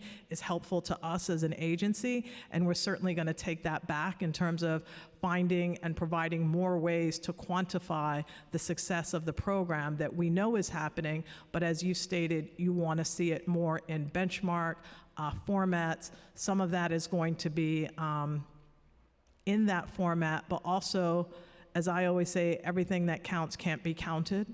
It's, you know, the ability to inspire a young person from going on a school trip or going to an after-school program, the ability to understand how people are going out into the world after the CUNY Cultural Corps. Some of that can't be documented in that way, or if someone has a really great experience in terms of being able to navigate a cultural institution because it was in Spanish or it was in French Creole, we can't always document how that experience impacted that person's life and what they went on to do as a result of feeling so welcomed in that space, but we can provide the type of information in terms of how many students are being served through CUNY Cultural Corps, where is our capital and expense dollars going throughout the city of New York, and for what we can document, we will provide. Mm-hmm. Thank you so much for that. I appreciate that.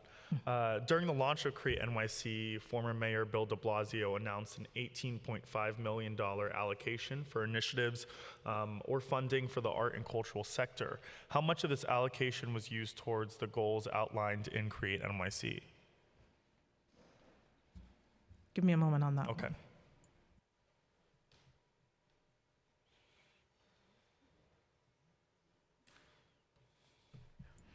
We'll have to get back to you on that specific question. I was trying to avoid that because I hated that when I was a council member.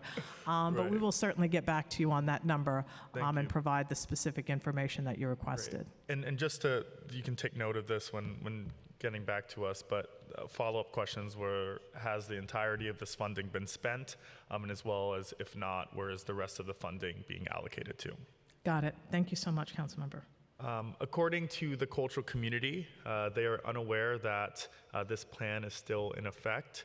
What outreach has DCLA done to the cultural community on the Create NYC plan? And are there conversations with the cultural community to check in about the progress of the Create NYC plan? And if revisions will be needed in 2027? I would say proudly that I'm quite thrilled that as commissioner, I came in at a time, unlike my predecessor, Commissioner Gonzalo Casals. He was not able to get out into the community in the same way that I was because we were on lockdown, but I've essentially done a 5-borough tour throughout New York City where I've had an opportunity to go to each of the 5 boroughs to meet with members of the community to talk about the cultural plan, but also our capital and expense investments in their particular community and celebrating those financial wins that we were able to have and those budget wins in every borough. That's one. I was also really very proud that I was able to go to just recently in Upper Manhattan to celebrate with LMCC the powerful work of our arts community and our arts councils. So our arts councils are, as part of the cultural plan, a huge part of how we've provided increased funding to our arts councils, such as LMCC and our borough arts councils, to provide more funding for those organizations so that they can provide additional support to our artist community. And that was a critical part of this particular plan. We wanted to make sure that funding got directly to the artists, and the way to do that was through our local arts councils. But I would say I've had meetings with many of our communities in terms of, I've met with many of our Asian Alliance organizations, with our Latino-based organizations, African-American organizations, the LGBTQ, had a very extensive meeting with the disability community. So there are lots of communities that I've had an opportunity to have roundtable, sit down, personal visits so that I can understand the culture as well as the community throughout New York City, and understanding what are the needs, the wants, the challenges, and to also continue the conversations that the cultural plan began. Absolutely. And yeah, it would be great to, I know that there's so many cultural organizations and institutions that exist in New York City. And as you know, Culture at 3 is a great resource for many of our Incredible. cultural institutions and organizations. And, we've heard through that channel about, I guess, not the lack of outreach, but, organizations still not knowing about Create NYC. So anything that you guys are already doing, if you could, work with as many of your cultural partners and our cultural community partners as possible and getting the word out, that'd be great, because this is, a wonderful program that I think everyone should utilize. Definitely will do that. Thank you. From now until 2027, what are some concrete action items DCLA is taking to meet the goals outlined in the 2017 Create NYC and 2019 action plan? At this point, what we're really focused on now is the funding. Okay. And we're going to continue to focus on providing the funding that we have through our agency, but most importantly, we want to make sure that we have the private as well as the public partnerships that we spoke about. So again, our continued partnership as well as finding the resources to implement so many of the aspects of the cultural plan. Wonderful. And I have one last question before we move on to public testimony. Can we get a firm commitment from DCLA that all the goals outlined in the plans will be met by 2027? The cultural plan is an ever-evolving document. So I don't want to, at 2027, say, we've achieved diversity, because diversity is an ongoing goal. It's an ongoing aspiration. It's an ongoing aspiration that we all have to work every single day to achieve. And the moment that you think you've achieved it, you haven't. It's really important that we recognize that New York City is an ever-evolving city, and that we're going to be constantly doing the work to provide more equitable funding, to making sure that our boards and staff are reflective of the city of New York, to make sure that our exhibitions, performances, programs, film, media are reflective of the people of the city of New York.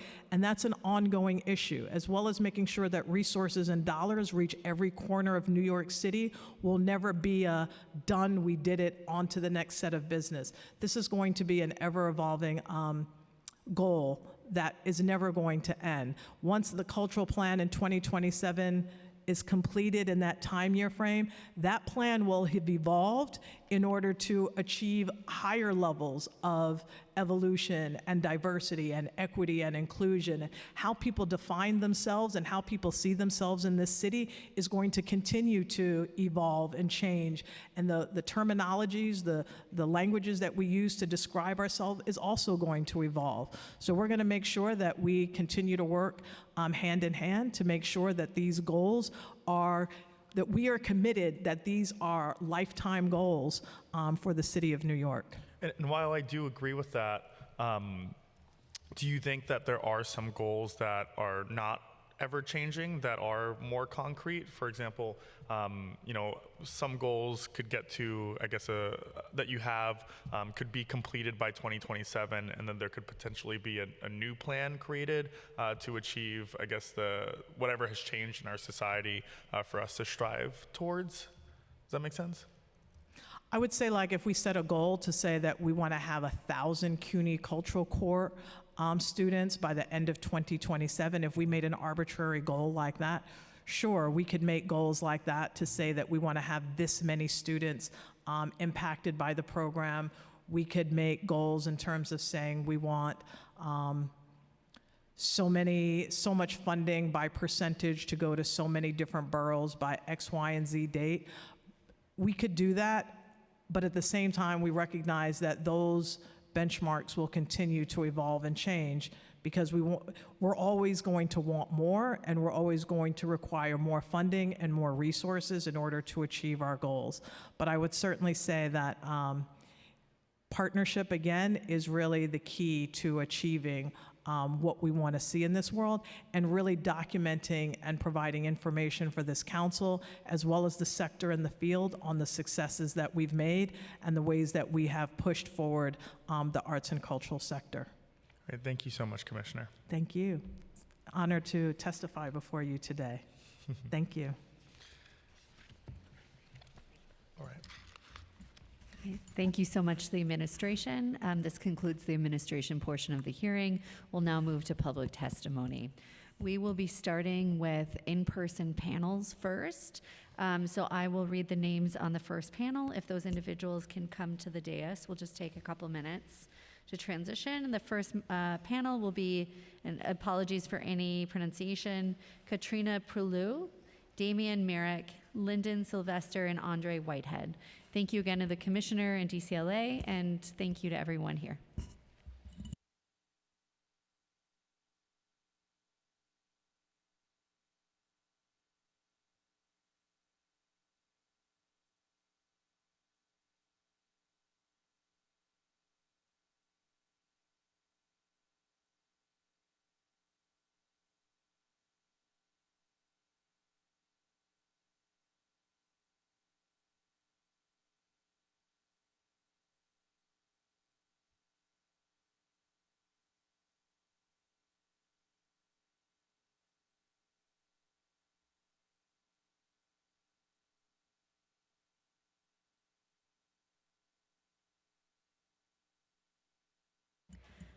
Okay, thank you. So we'll just move in order. So again, starting with testimony from Katrina Prulu, and as the chair said at the beginning of the hearing, there's a 2-minute clock. The clock is on the wall if you're in the room, and you can submit written testimony afterwards. If you didn't bring written copies or want to change it, you can email it to testimony@council.nyc.gov up to 72 hours after the hearing.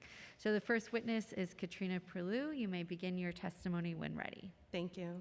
Good morning, Chair Osei and members of the committee. My name is Katrina Prelu. I am the director of the New York City Neighborhood Opportunity Network, otherwise known as NEON.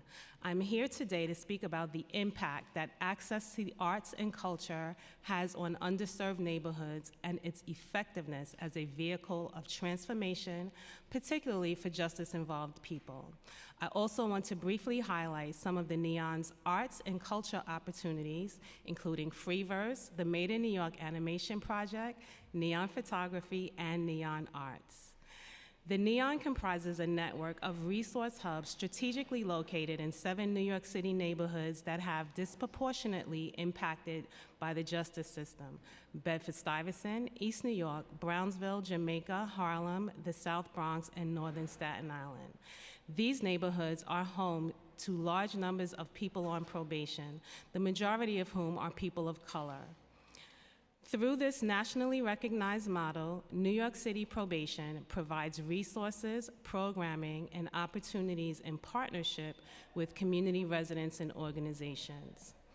Freeverse is a poetry workshop offered in the NEON that turns wait time into creative time by inviting community members, professional writers, and DOP staff to read, write, sing, and perform during a weekly open mic. The Made in New York Animation Project provides youth across the city with the opportunity to learn professional-grade animation software, practice technical 3D animation techniques, and qualify for paid internships in this field.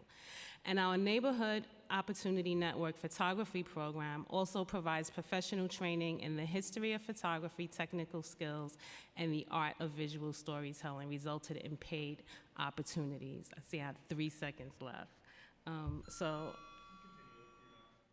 Thank you. Each NEON has a stakeholder group of individuals from local businesses, community and faith-based organizations, residents, and community leaders that decide what services are needed. In fact, we would love to have you and your staff connect to our Bed-Stuy NEON stakeholder group, Chair Osei. Part of what makes our NEON Arts model, our public-private partnership with Carnegie Hall, so innovative is that the NEON stakeholder groups select the art and cultural programming for their NEON, but with a much less onerous application process than other arts funding opportunities. This allows hyper-local, culturally competent arts organizations to have access to programming opportunities they are often excluded from due to their smaller capacity. We've already awarded over $3 million in grants to date, the majority going to artists and organizations with annual operating budgets of less than $250,000.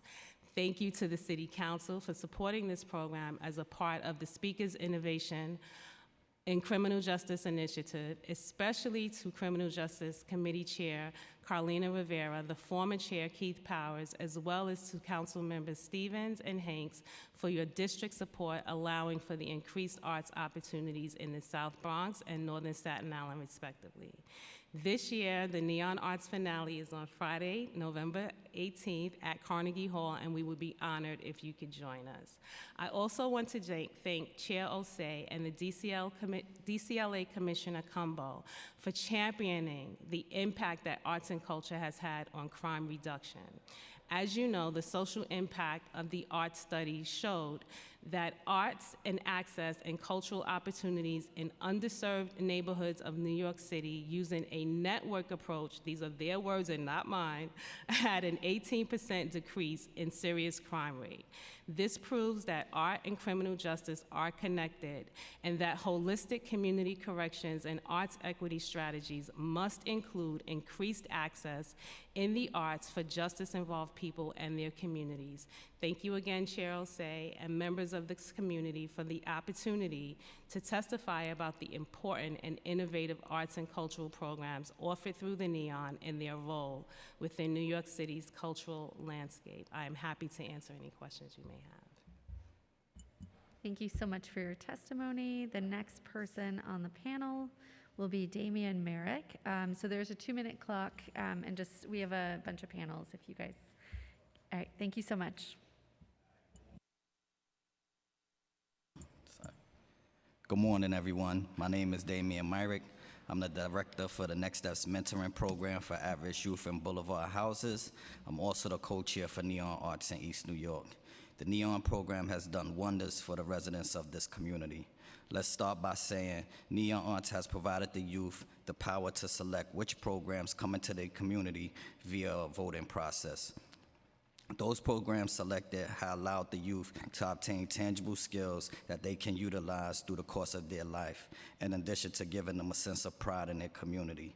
The participants of Neon Arts have done amazing things. For example, beautified deface churches, community centers, and schools, develop personal skills to bring their trauma to life with programs such as pocket flicks, flex dancing, and changing perceptions, as well as learning to monetize their skills by editing videos, airbrushing, and painting. As I stand before you, I can share all Neon Arts have done for our residents. Neon Arts has allowed the participants to have weight lifted off them mentally by telling their stories in these artistic forms. Allow participants bragging rights by pointing out things in their community and saying, I helped beautify that safe space over there. Some participants have come back and discussed how they helped their parents paint the house when prior to, the family never found time to bond. Through Neon Arts, the East New York community was able to obtain 2 coach buses to transport them to see The Lion King live on Broadway. As an added surprise and experience, after the show, everyone was given the opportunity to meet the all-black cast who shared their experiences with obtaining their role and how they never gave up on their dreams when not cast the first time. The cast was also open to answering questions asked. Carnegie Hall, along with Neon Arts, has given the East New York community a space to showcase their talents throughout the city of New York with big events inside their famed building.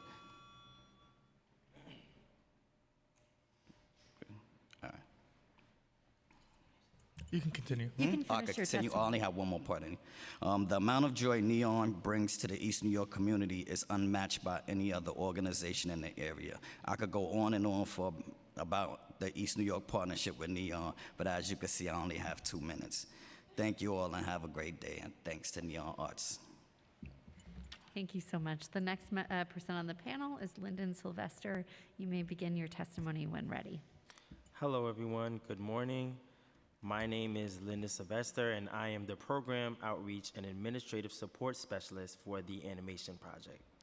We are grateful to our primary partners at the Mayor's Office of Media and Entertainment and the Neighborhood Opportunity Network, which together form the Made in New York Animation Project.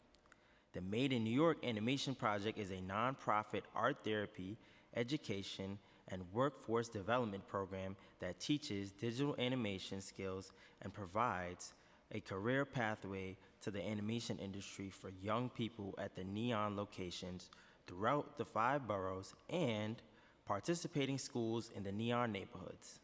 We have various levels of programming as well as training program for the participants to learn more about the technical aspects of animation. We work with young adults in all 5 boroughs ages 15 through 24, reaching over 1,500 young people per year. Our summer 2022 programming was hugely impactful. Here's a quote from one of the participants. "I had an amazing experience. If I could restart and do this all over again, I 100% would.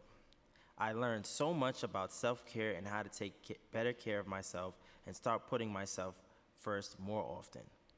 I have also been able to relate so much to my peers around me, which have made me feel a lot better about some of my bad habits, knowing that I'm not the only one struggling and trying to get better and be the best version of myself."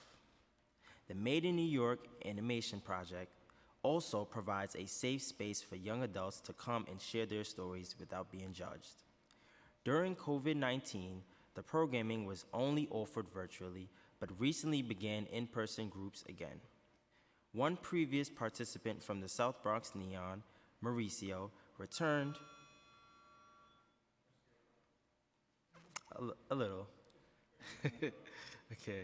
returned and shared how grateful he was to have the Made in New York Animation Project back in his community.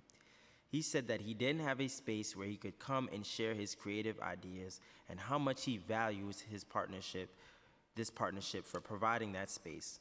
Mauricio is a dedicated attendee for both our South Bronx and Harlem Neon group every week. My journey at TAP began through my local Neon. I excelled through the program, and when the Made in New York Animation Project partnership was formed, I was hired by TAP to be their full-time recruiter and eventually promoted to specialist. From designing and implementing new outreach strategies to recruiting youth across all 5 boroughs to testifying at city council hearings, I now have my dream job, and it all began thanks to having access to art and design opportunity in my neighborhood. Thank you for your time, and I am happy to answer any questions. Thank you so much. And now we'll move to the final witness on this panel, Andre Whitehead. You may begin your testimony when ready.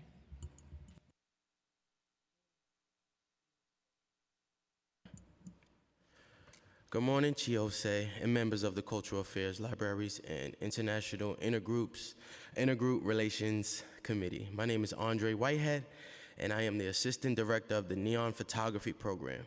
I am here today to briefly share with you my story and how Neon Photography Program and having access to artistic career opportunities have completely changed my life. Neon Photography provides professional photography training workshops designed to teach participants the elements and history of photography, a range of technical skills, the art of visual storytelling. This paid arts and career opportunity is available in the Neighborhood Opportunity Network, also known as Neon neighborhoods: Bed-Stuy, Brownsville, East New York, South Bronx, Harlem, Jamaica, and Northern Staten Island, as well as online. I was fortunate enough to be one of the first Neon Photography participants back in 2018 when the program launched for the people on probation and other community members in the Neon neighborhoods.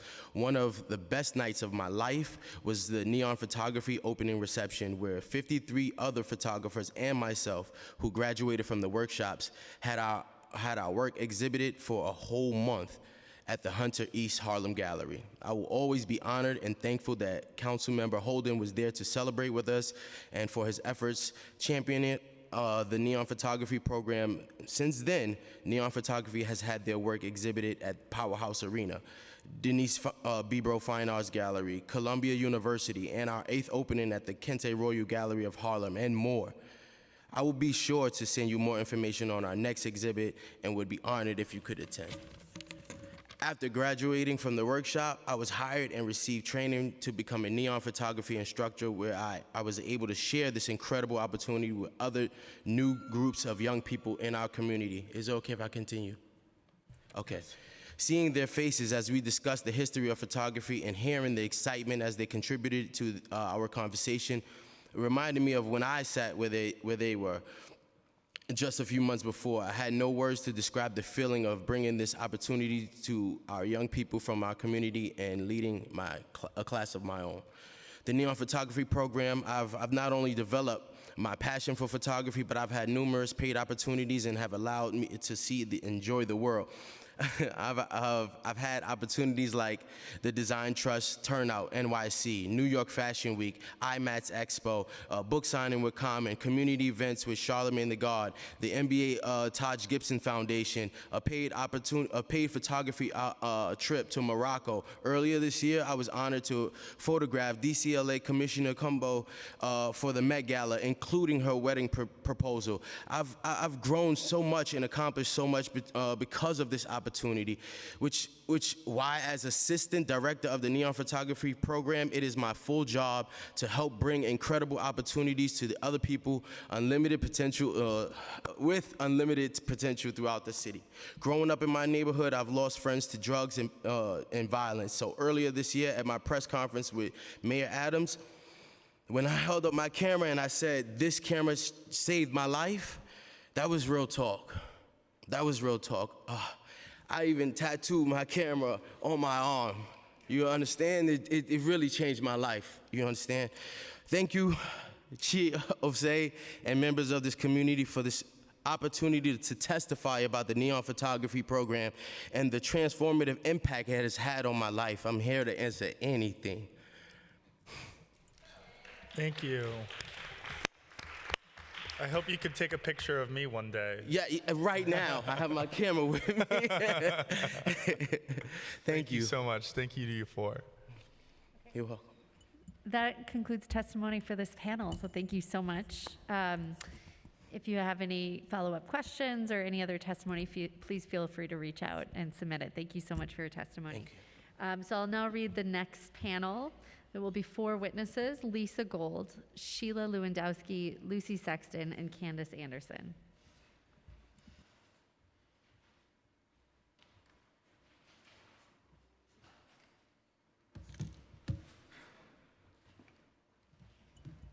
And just for the record, this is an in-person panel, so we're just transitioning.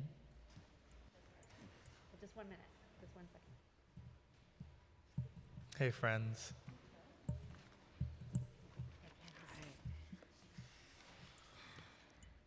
Okay, so the next witness is Lisa Gold from the Asian American Arts Alliance, and you may begin your testimony when ready. Thank you. Thank you. Thank you, Chair Osei. My name is Lisa Gold, and I'm the Executive Director of the Asian American Arts Alliance. We are a 39-year-old Brooklyn-based nonprofit service organization that works to ensure greater representation, equity, and opportunities for Asian American Pacific Islander artists and arts organizations. And we work across all different disciplines. I just wanted to share a few thoughts about the cultural plan because in 2017, my organization was involved with its development. We led a community convening, and we developed our own survey and distributed that to get feedback around the needs of the AAPI community. And then there were a couple of very broad themes that emerged from that process, namely the desire for more inclusive decision-making by DCLA, more inclusive funding from the city, more accessible information, and transparency. And for example, I did not know that the Disability Forward Fund or the Language Access Funds were still available. I would like to have that.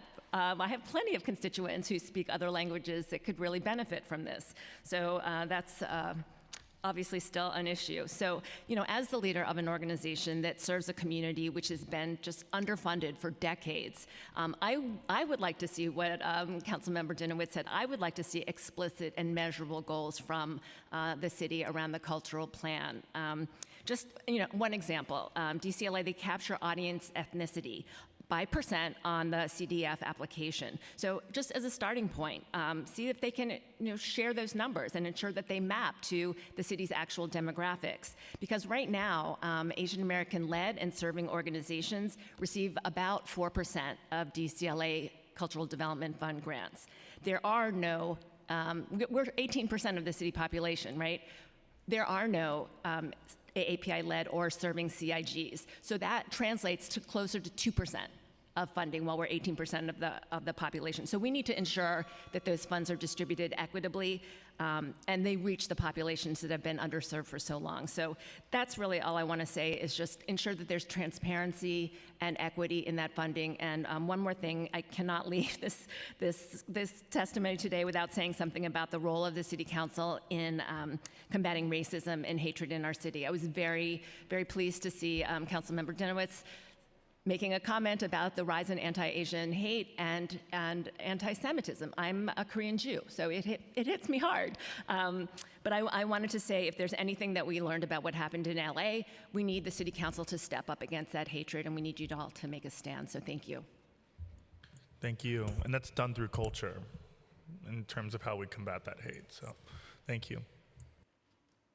The next witness will be Sheila Lewandowski. You may begin your testimony when ready. Thank you. Hello, I'm Sheila Lewandowski, Executive Director of the Chocolate Factory Theater in Long Island City, Queens. I do not have written testimony, I have lots of notes, and so I'll make some comments. The first, right on the tail of what Lisa Gold was talking about, a step further were, I think, a number of us in the culture community asking the City Council to make a statement about the colorist and racist remarks that were made by peers in Los Angeles, so that there's a verbal, we are taking a stand as a city, saying that that was not okay. We are fighting against it through culture.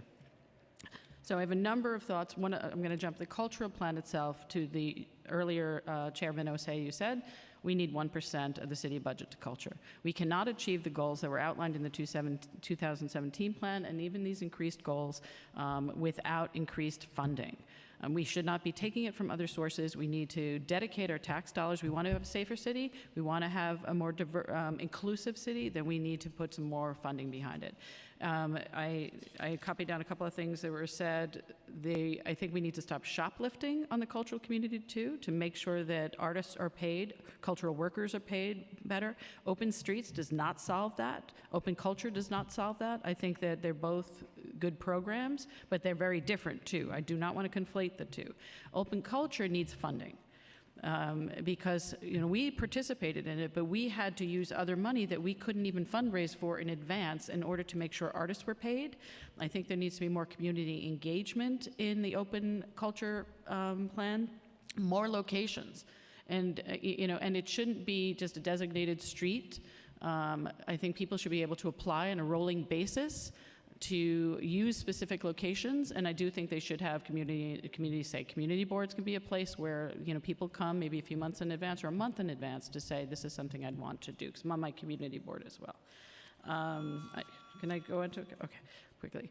So actionable plan for incorporating the city's participation in the genocide and slavery and oppression into city planning. To me, that should be part of the cultural plan, is that we need to recognize the historic oppression of this city, and that could be done through culture. The Monument Project should incorporate, has been doing some of that. The street renaming should be doing that we walk around and still go make a right on the name of a slave owner, to me, is part of continuing to perpetuate not facing that history. And I think that to heal, we must acknowledge. And we can do that with culture.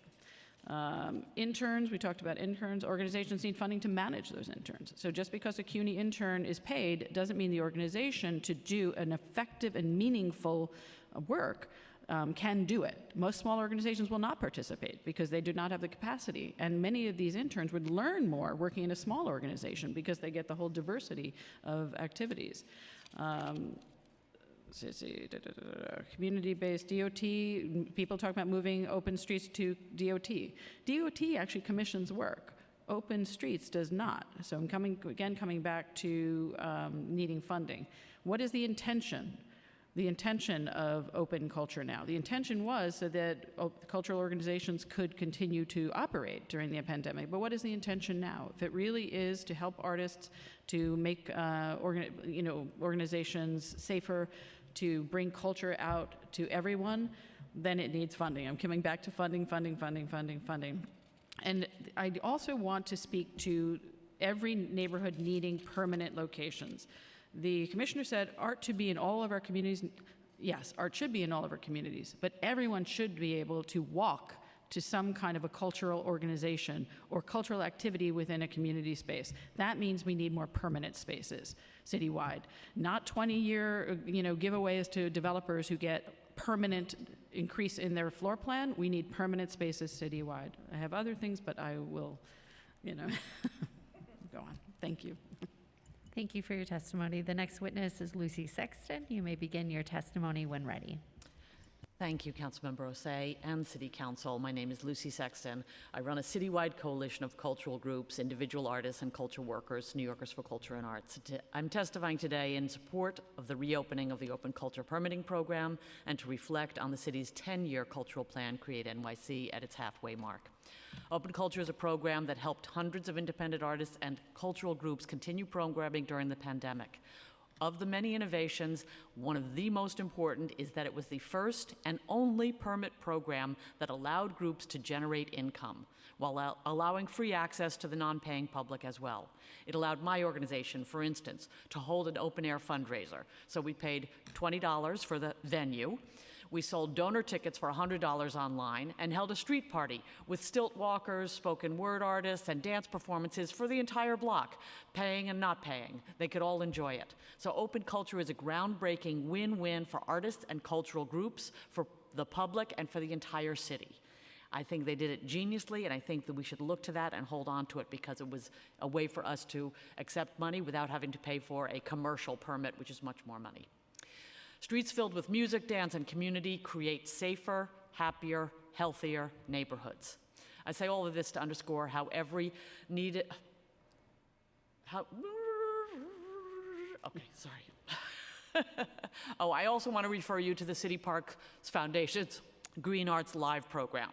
We did this last year as well, and it was a model program which provided mini grants and production support for work done in the parks and plazas.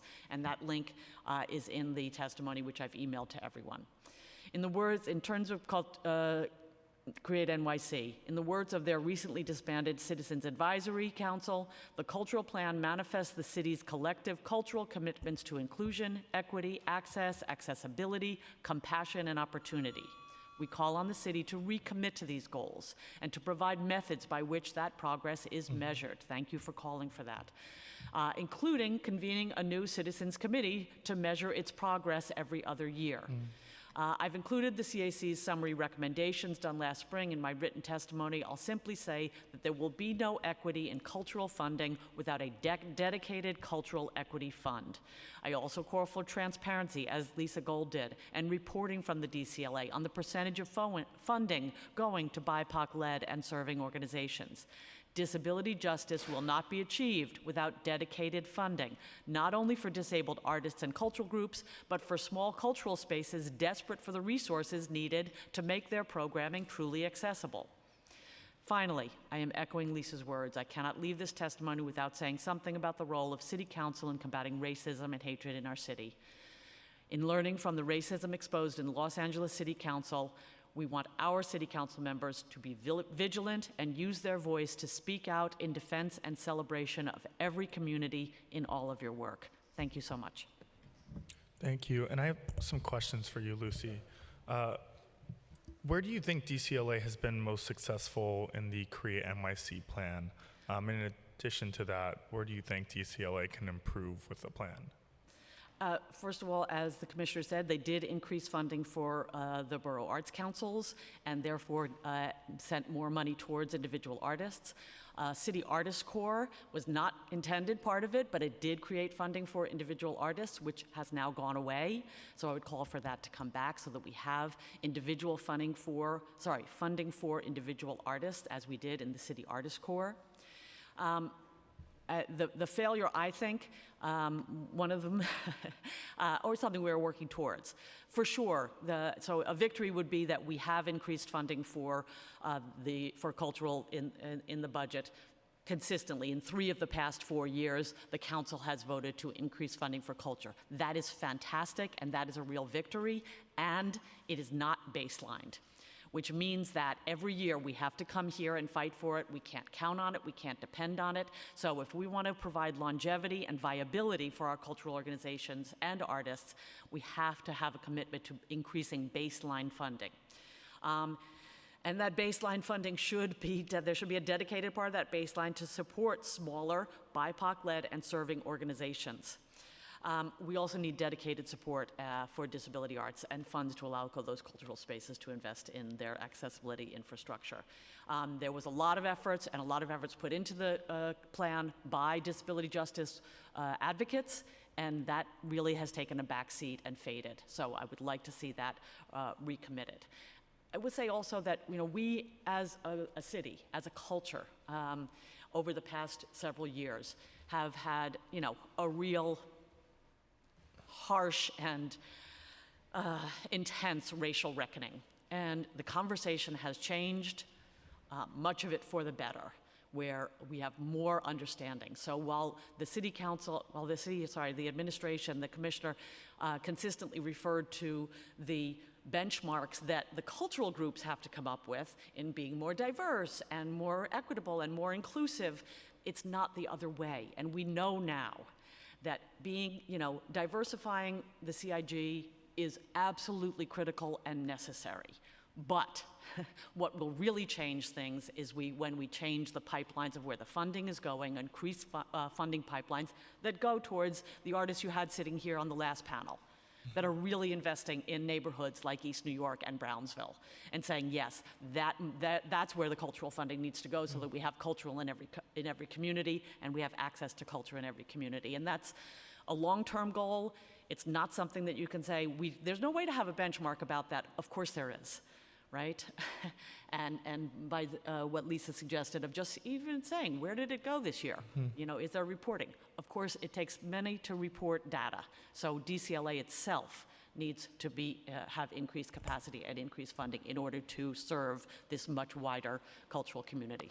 Sorry, that was a long answer to your question. No. And when DCLA does release the press release of who's receiving funds from the CDF, we should all look through that together in terms of we've really been advocating for a diverse pipeline, not just during these past couple of years, but it's definitely been under my guise now for this year, and it would be helpful to work with you all in the cultural community in terms of reviewing that document and reviewing how this money is allocated across our city's cultural organizations, and continuing to tweak and come up with a plan of what that equity looks like for future budgets. Yes, and I will say that the DCLA did introduce a lot of innovations to make their funding streams more equitable. It would be great to see if that had a good impact, to celebrate that impact, and to say, let's rededicate our efforts to that, because those moves towards making it an easier application,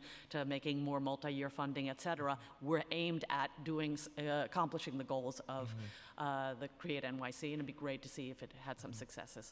And I think you may have said this in one of the questions that I asked, or maybe in your testimony, you would find benchmarks or goalposts from DCLA when it comes to Create NYC as something that would be helpful to the cultural community? 100%, and just, what is that? That's really creating a system where it has to be looked at, right? Where somebody, whether it's the Citizen Commission or whether it's by getting some money so that we can get data out of DCLA, but there has to be a method to just look at it and say, are we moving in the right direction? If you don't want to have it to be a specific number, is there a percentage we're working towards? Do we want to grow towards a percentage of funding that reflects actually the cultural makeup of the city? That's what we want as a goal, right?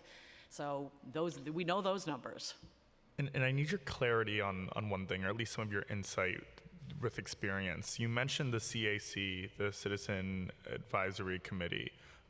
What is the role of the CAAC, or the Cultural Affairs Advisory Commission, and what's the difference between the two, especially when it comes to how they have advised on Create NYC and how they would potentially advise on any future changes that Create NYC will undergo, or if they're helpful? I think that's the main question.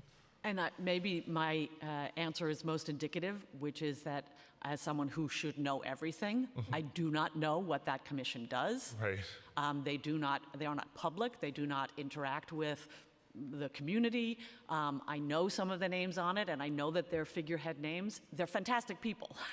They're wonderful. I have no criticism of that. But yeah, if there is more meat on those bones, I would love to know it. Mm-hmm. Thank you. So we'll now move to the last member of this panel, Candace Anderson from Cool Culture. Thank you. Yeah, thank you. My name is Candace Anderson. I'm the Executive Director of Cool Culture, and I'm submitting this testimony on behalf of my organization and the 50,000 families that connect with arts and cultural experiences through our programming. With almost 20 years of BIPOC leadership, Cool Culture was founded to address how communities and which communities are able to access cultural resources for their practices. And we work to strengthen family and community well-being.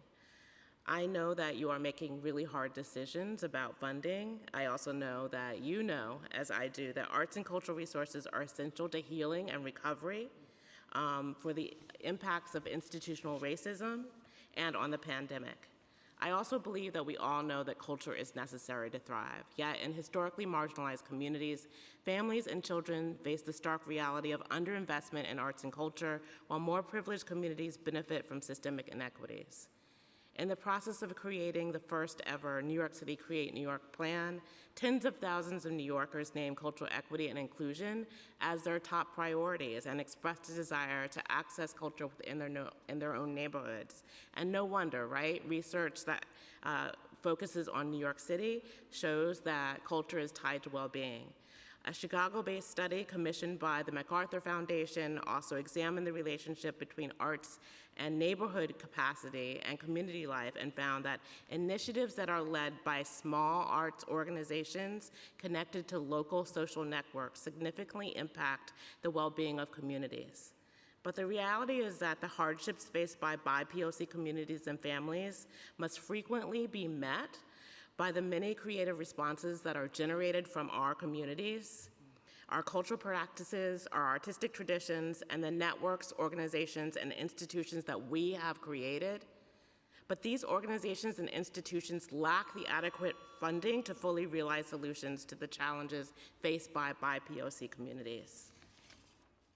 The research support for this is clear, as stated by Hugh Arts and also stated by the Doris Duke Charitable Foundation and the New York Community Trust Commission's report. There's a need for capacity building support for BIPOC organizations that the private sector is often reluctant to provide. At the time of the Create NYC initiative in 2007, the largest 139 cultural groups received 82% of revenue, public and private, while 1,800 with budgets under $1 million received just 6%. In response to the goals of Create New York City, funding allocated to DCLA in the last 3 budgets has provided increased funding for individual artists and borough organizations. However, the city's antiquated model of funding the arts was established in the 1800s and has perpetuated and reinforced racial inequities. Far more bold action is needed to address the extreme disparities that it has reinforced. And I just want to get to some recommendations off the top. I am calling on the city to revisit and radically reimagine the existing antiquated funding model so that DCLA and the administration can play an active role in redressing historic inequities in government funding and to support BIPOC organizations that play essential roles in their communities. The Department of Cultural Affairs and private philanthropy should immediately amass and distribute a fund of $100 million to BIPOC organizations.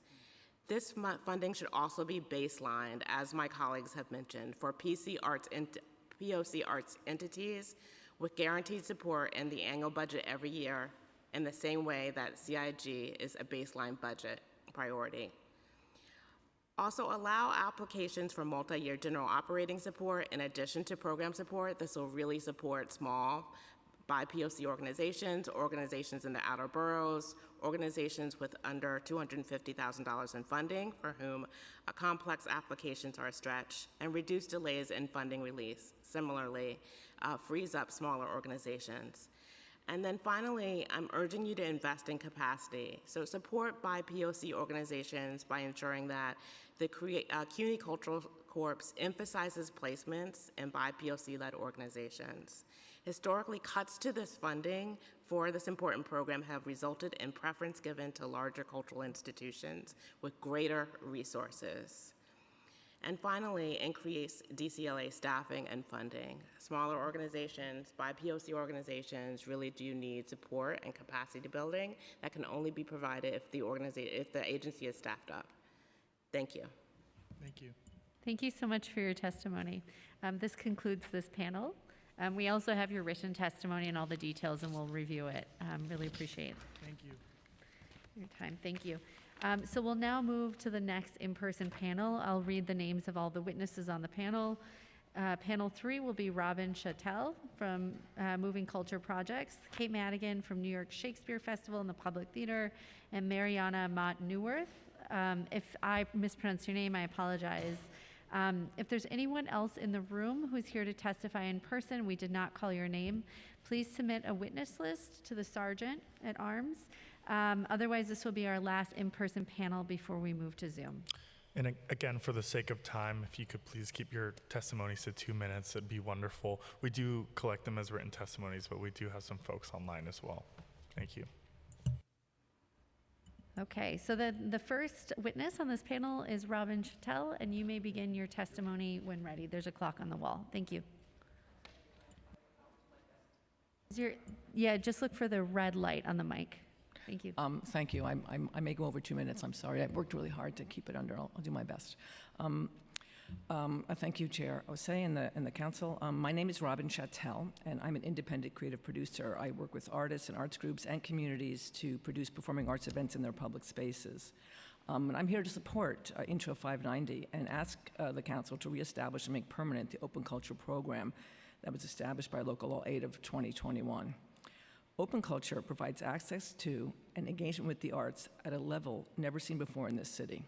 Last year, in every borough, on street after street, there have been dance, opera, theater, comedy, circus, and music performances by independent artists, emerging artists, established artists, small arts organizations, and large cultural institutions, and enthusiastic residents coming out to their homes to experience it. Now, I speak from experience. I started a company last year to help performing arts groups and performers navigate the open culture permit process and mount their work in open culture streets. I called it Open Culture Works. Arts funders pivoted to allow indoor performance grants to be used for open culture performances. City agencies, the DCLA, MOM, DOT, and even the mayor's office were all behind this movement to reshape our city streets through the arts, support the livelihoods of performing artists, and gather people together on a local level. I traveled to all 5 boroughs to work on performances on dozens of open culture streets: East 3rd Street in the East Village of Manhattan, East 140th in the South Bronx, Minthorn Street in Staten Island, Hoyt Street in downtown Brooklyn, Woodside Avenue in Queens, to name a few. The neighborhoods are so many I can't even mention them.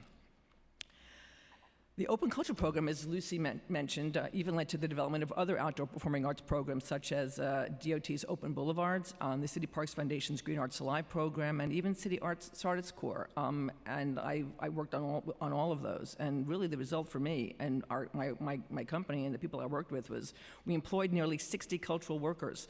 We supported and helped and booked and paid over 400 performing artists, and we touched I don't know how many lives, thousands across the city. Open culture is a game changer, and like open streets and open restaurants, it is an economic driver, an in-person activity to improve New Yorkers' health and well-being, a program that makes safer streets. It's not a stopgap. There's no going back. Open culture is expected, anticipated even. And I really think after hearing from the commissioner that it could be funded, and funding is key, by Create NYC. It hits all its marks. It has leveled the playing field. It is inclusive. It provides access. It celebrates diversity. It supports the city's ever-widening performing arts footprint and its culturally diverse range of talent, again, whether they be emerging artists, new artists, culturally specific community groups, established groups. And more importantly, open culture connects people through the magical shared experience of live performing arts. In other words, open culture works. Now, is the permit process perfect? No. Could it use more citywide services and support? Yes. Could it use funding? Yes. Does it cause disruptions? Rarely. And is there an opportunity to create a workforce through it that would put people to work, producers, stage managers, technicians, CUNY cultural service students, the citywide service corps students, the summer youth employment program students? Yes. And all these people could help make this run smoother. Now, I know there's talk about possibly an agency taking it on, like the DOT. I've worked with the DOT. They do have a public program office. I've always felt that open culture from the beginning is not just a permit, but it's a program that needs managers and management. And I think really it should be a public-private partnership. I think arts people should be running this program with city agencies. We know how to put on shows, and we know how to do that. So really, please give us theater people the opportunity to improve open culture, to work out its kinks, to iron out its creases, and to turn open culture 2.0, because I'm confident that we can, into a replicable, made in New York program that other cities would want to emulate. After all, we are the cultural capital of the world. Thank you for your time, and I'm happy to answer any questions. Thank you so much. And just a flag, so we might lose the room at 1 p.m. And still have the Zoom testimony, which is why we're also watching the clock. So if there are any questions, we do have written testimony. If you have anything else, you can always submit or amend written testimony afterwards, and we meticulously review it up to 72 hours after the hearing. So thank you. The next witness will be Kate Madigan from the New York Shakespeare Festival and the Public Theater. Good afternoon, Chair and everyone else. I'm here today to provide testimony on the public's work to support the Create NYC objectives and our work over the past fiscal year. The public utilized the groundbreaking social impact of the arts project study, which underpins the Create NYC plan to create data-driven strategies to increase attendance for the public theater programming by NYC residents who live in boroughs other than Manhattan, particularly in communities of color. This resulted in a significant increase in people of color attending free Shakespeare in the Park programming and the increase in our mobile unit and public works programming, whose audiences and participants better reflect the demographics of New York City. In 2020, inspired by the worldwide mass protests guided by our BIPOC colleagues and a movement in theater against anti-Blackness and racism, and educated by thinkers and activists, the public re-examined its existing DEI plan and published our Cultural Transformation Plan in May 2021, as mentioned by the Commissioner. Following a comprehensive audit of our existing diversity, equity, and inclusion practices and building on the existing DEI plan, the work of enacting this racially just operating framework is a massive undertaking with over 40 action items, which has continued to evolve in response to the needs of our community. Throughout 2022, the public engaged in the hiring process for a new role to oversee our cultural transformation plan and anti-racism efforts. The Senior Director of Anti-Racism, Equity, and Belonging we project to be staffed by December 2022. Over the course of the last few seasons, the public has experienced significant staff changes on our leadership program. The majority of these changes have elevated women, BIPOC, and LGBTQIA+ individuals, representing a step forward in how the public realizes our work and who is involved in crucial pipelines. Thank you so much, and have a great day. Thank you so much for your testimony. Our next witness and the final on this panel is Mariana Mott-Newworth. Hello, thank you, Chair Ossie. Is this on? There we go. Thank you, Chair Ossie and members of the committee. My name is Mariana Mott-Newworth. I am a librettist, a creative producer, and co-founder of Opera Practicos, which is an interabled opera company. Today, I am representing the New York Opera Alliance, often referred to as NYOA, which is a consortium of 45 independent opera companies currently operating in New York City. Many are DCLA recipients. We are living proof that opera in this town is way more than just the Met up at Lincoln Center. We are arts workers, community-driven, egalitarian, telling the story of this city right now through the medium of opera. Annually, our alliance employs approximately 2,000 professional singers, musicians, and creatives, artists of color, and artists with disabilities. For over a decade, We have utilized local materials, worked with other small businesses. Opera is a collaborative effort, and it's strengthening our creative economy and heightening the quality of our arts and culture sector. During lockdown, we were at the front line of culture change, making outdoor performances possible, bringing opera to the people in city parks, community gardens, and on our streets. And the people responded. There is value in having opera be part of our everyday New York City life. The Open Culture Program makes performing arts accessible, and I ask you to maintain this program and ever-evolving ways to help us as we do our job as independent opera companies, making opera accessible to all New Yorkers. Thank you. Thank you so much for your testimony. So this concludes the in-person panels for this hearing. There are no questions for this panel, so we'll now be moving to Zoom. Thank you again, and again, we'll be reading written testimony. Thank you. Appreciate your time. Our next panel will actually be our final panel for this hearing. We'll check for anyone that we inadvertently missed, but the members of that panel will be Francine or Fran Garber, Cheryl Warfield from Advance and More Opera, Lisa Elpert from Greenwood Cemetery, Sainobu Najai, apologies for any mispronunciation, and Ariel Herrera. So again, we'll be moving to Zoom, and the next witness will be Francine Garber. Just wait one moment and we'll transition.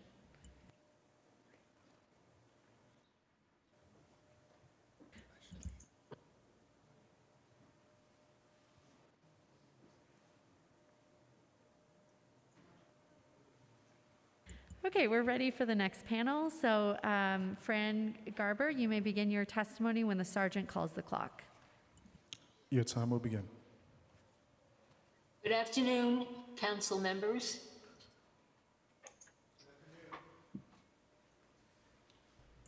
I'm trying to start my video.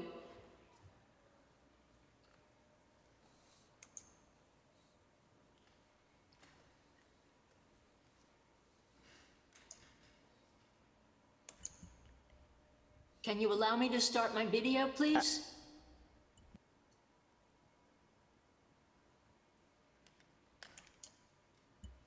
We might be having a technical issue.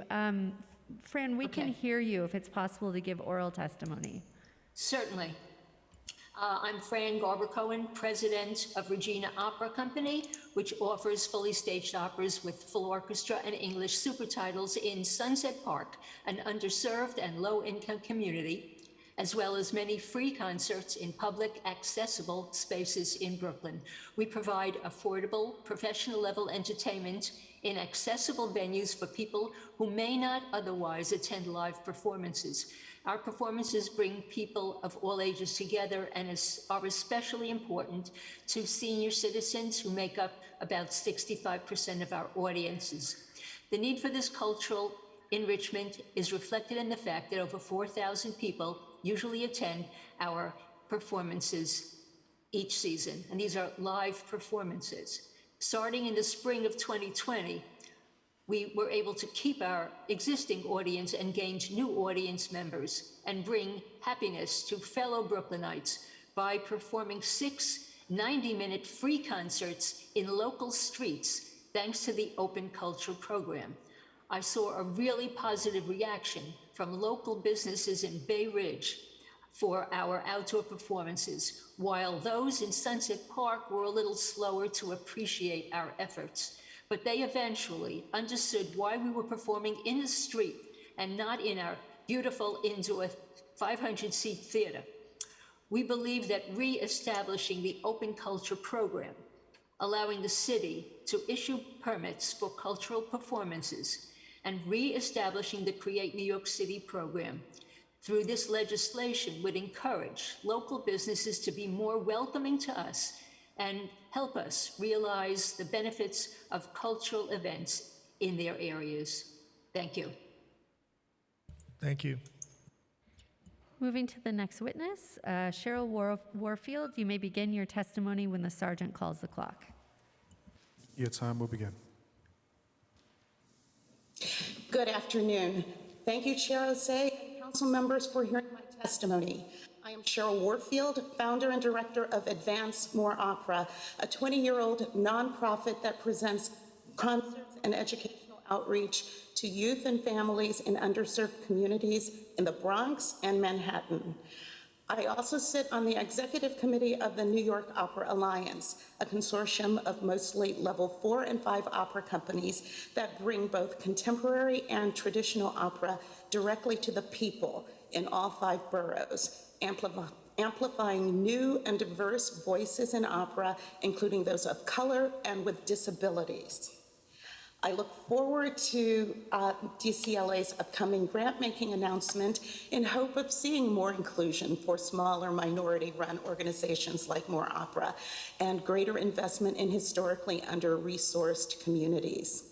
Today, I stand in solidarity with Mariana Mott-Neuwirth and colleagues from New Yorkers for Culture and Arts and Culture at 3, including Lisa Gold, Sheila Lewandowski, and Lucy Sexton, and defer to their testimony on comments on the cultural plan and open culture.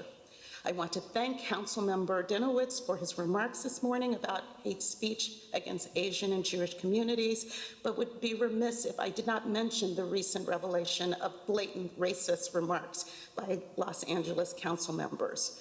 All New Yorkers need to denounce hate speech, including members of City Council. And yes, arts and culture properly funded can and will help combat and dismantle hate. Again, thank you for the opportunity to provide testimony. Thank you. Thank you so much for your testimony. The next witness will be Lisa Alpert. You may begin your testimony when the sergeant calls the clock. Time starts now. Hi. Let's see. Hello. I'm going to change my greeting from good morning to good afternoon. Chair Osei. My name is Lisa Alpert. I'm coming to you live from Greenwood Cemetery in Brooklyn. Yes, we are a cemetery. We are 478 acres. We produce arts and cultural programming throughout the year. Chair Osei, I know you have a personal connection to Greenwood, which you shared with me last year. And we still want to get you here during our Memorial Day concert to sing one of your grandfather's songs. I know, I really want to come soon. I really do. But I will stop pandering to the chair. But in truth, the legacies of all of those who've gone before us are what inspire us here at Greenwood Cemetery. I have 3 important and really brief points to make that relate to Create NYC and its goals. 1, tons of people come to Greenwood every year. In 2021, we had 450,000 visitors. That's because we're free to the public, open 365 days a year until 7 p.m. every day, 7 days a week, always free. 2, I know the committee is interested in developing new and unconventional spaces for city cultural programming. Greenwood definitely checks that box. We are in a part of Brooklyn with tons of culture, but relatively few cultural resources. Our arts and culture programming and our amazing school programming is changing that. We have art installations on the grounds, with dance performances, and artist in residence programs, concerts in our catacombs, and loads more. So, point 1, tons of people come here. Point 2, we are a huge resource for cultural programming. And point 3, Greenwood has not received programmatic support from the council in over 10 years. We really need council support to be able to afford our really big programs that serve the public at no cost. And these include Juneteenth and Dia de los Muertos, which is coming up next week. If you'd like to come, it's totally fabulous. I want to end this on a super positive note. We are very excited to partner with this committee and with the council to support arts and culture in New York City. And we thank you for allowing us to testify at your meeting. Thanks. Thank you. Thank you so much for your testimony. The next witness, and apologies again, is Sainabu Nijai.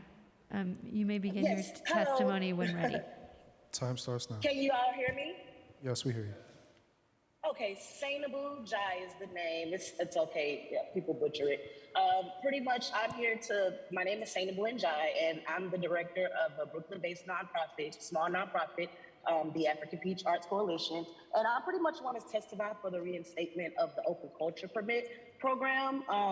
For us as a startup, organization and grassroots programming, one event that we were able to host as a result of having an open culture permit, it allowed us, it catapulted us in a sense. It was a great marketing and outreach opportunity. And, these are things that, for us small people, it's important to us. And we are also an organization that is focused on curating incentivized programming. So, we do focus on providing access to the public, but we also want to make sure we're taking the funding that we're getting and opportunities to pay the artists, because we are addressing economic equity and issues with underserved artists who, historically are underserved when it comes to work and gigs and getting paid for their craft. So I'm here to just testify for the reinstatement of that open culture program. We were able to have 20 performing artists last year in Dumbo. And we started that event, and it is now an annual event.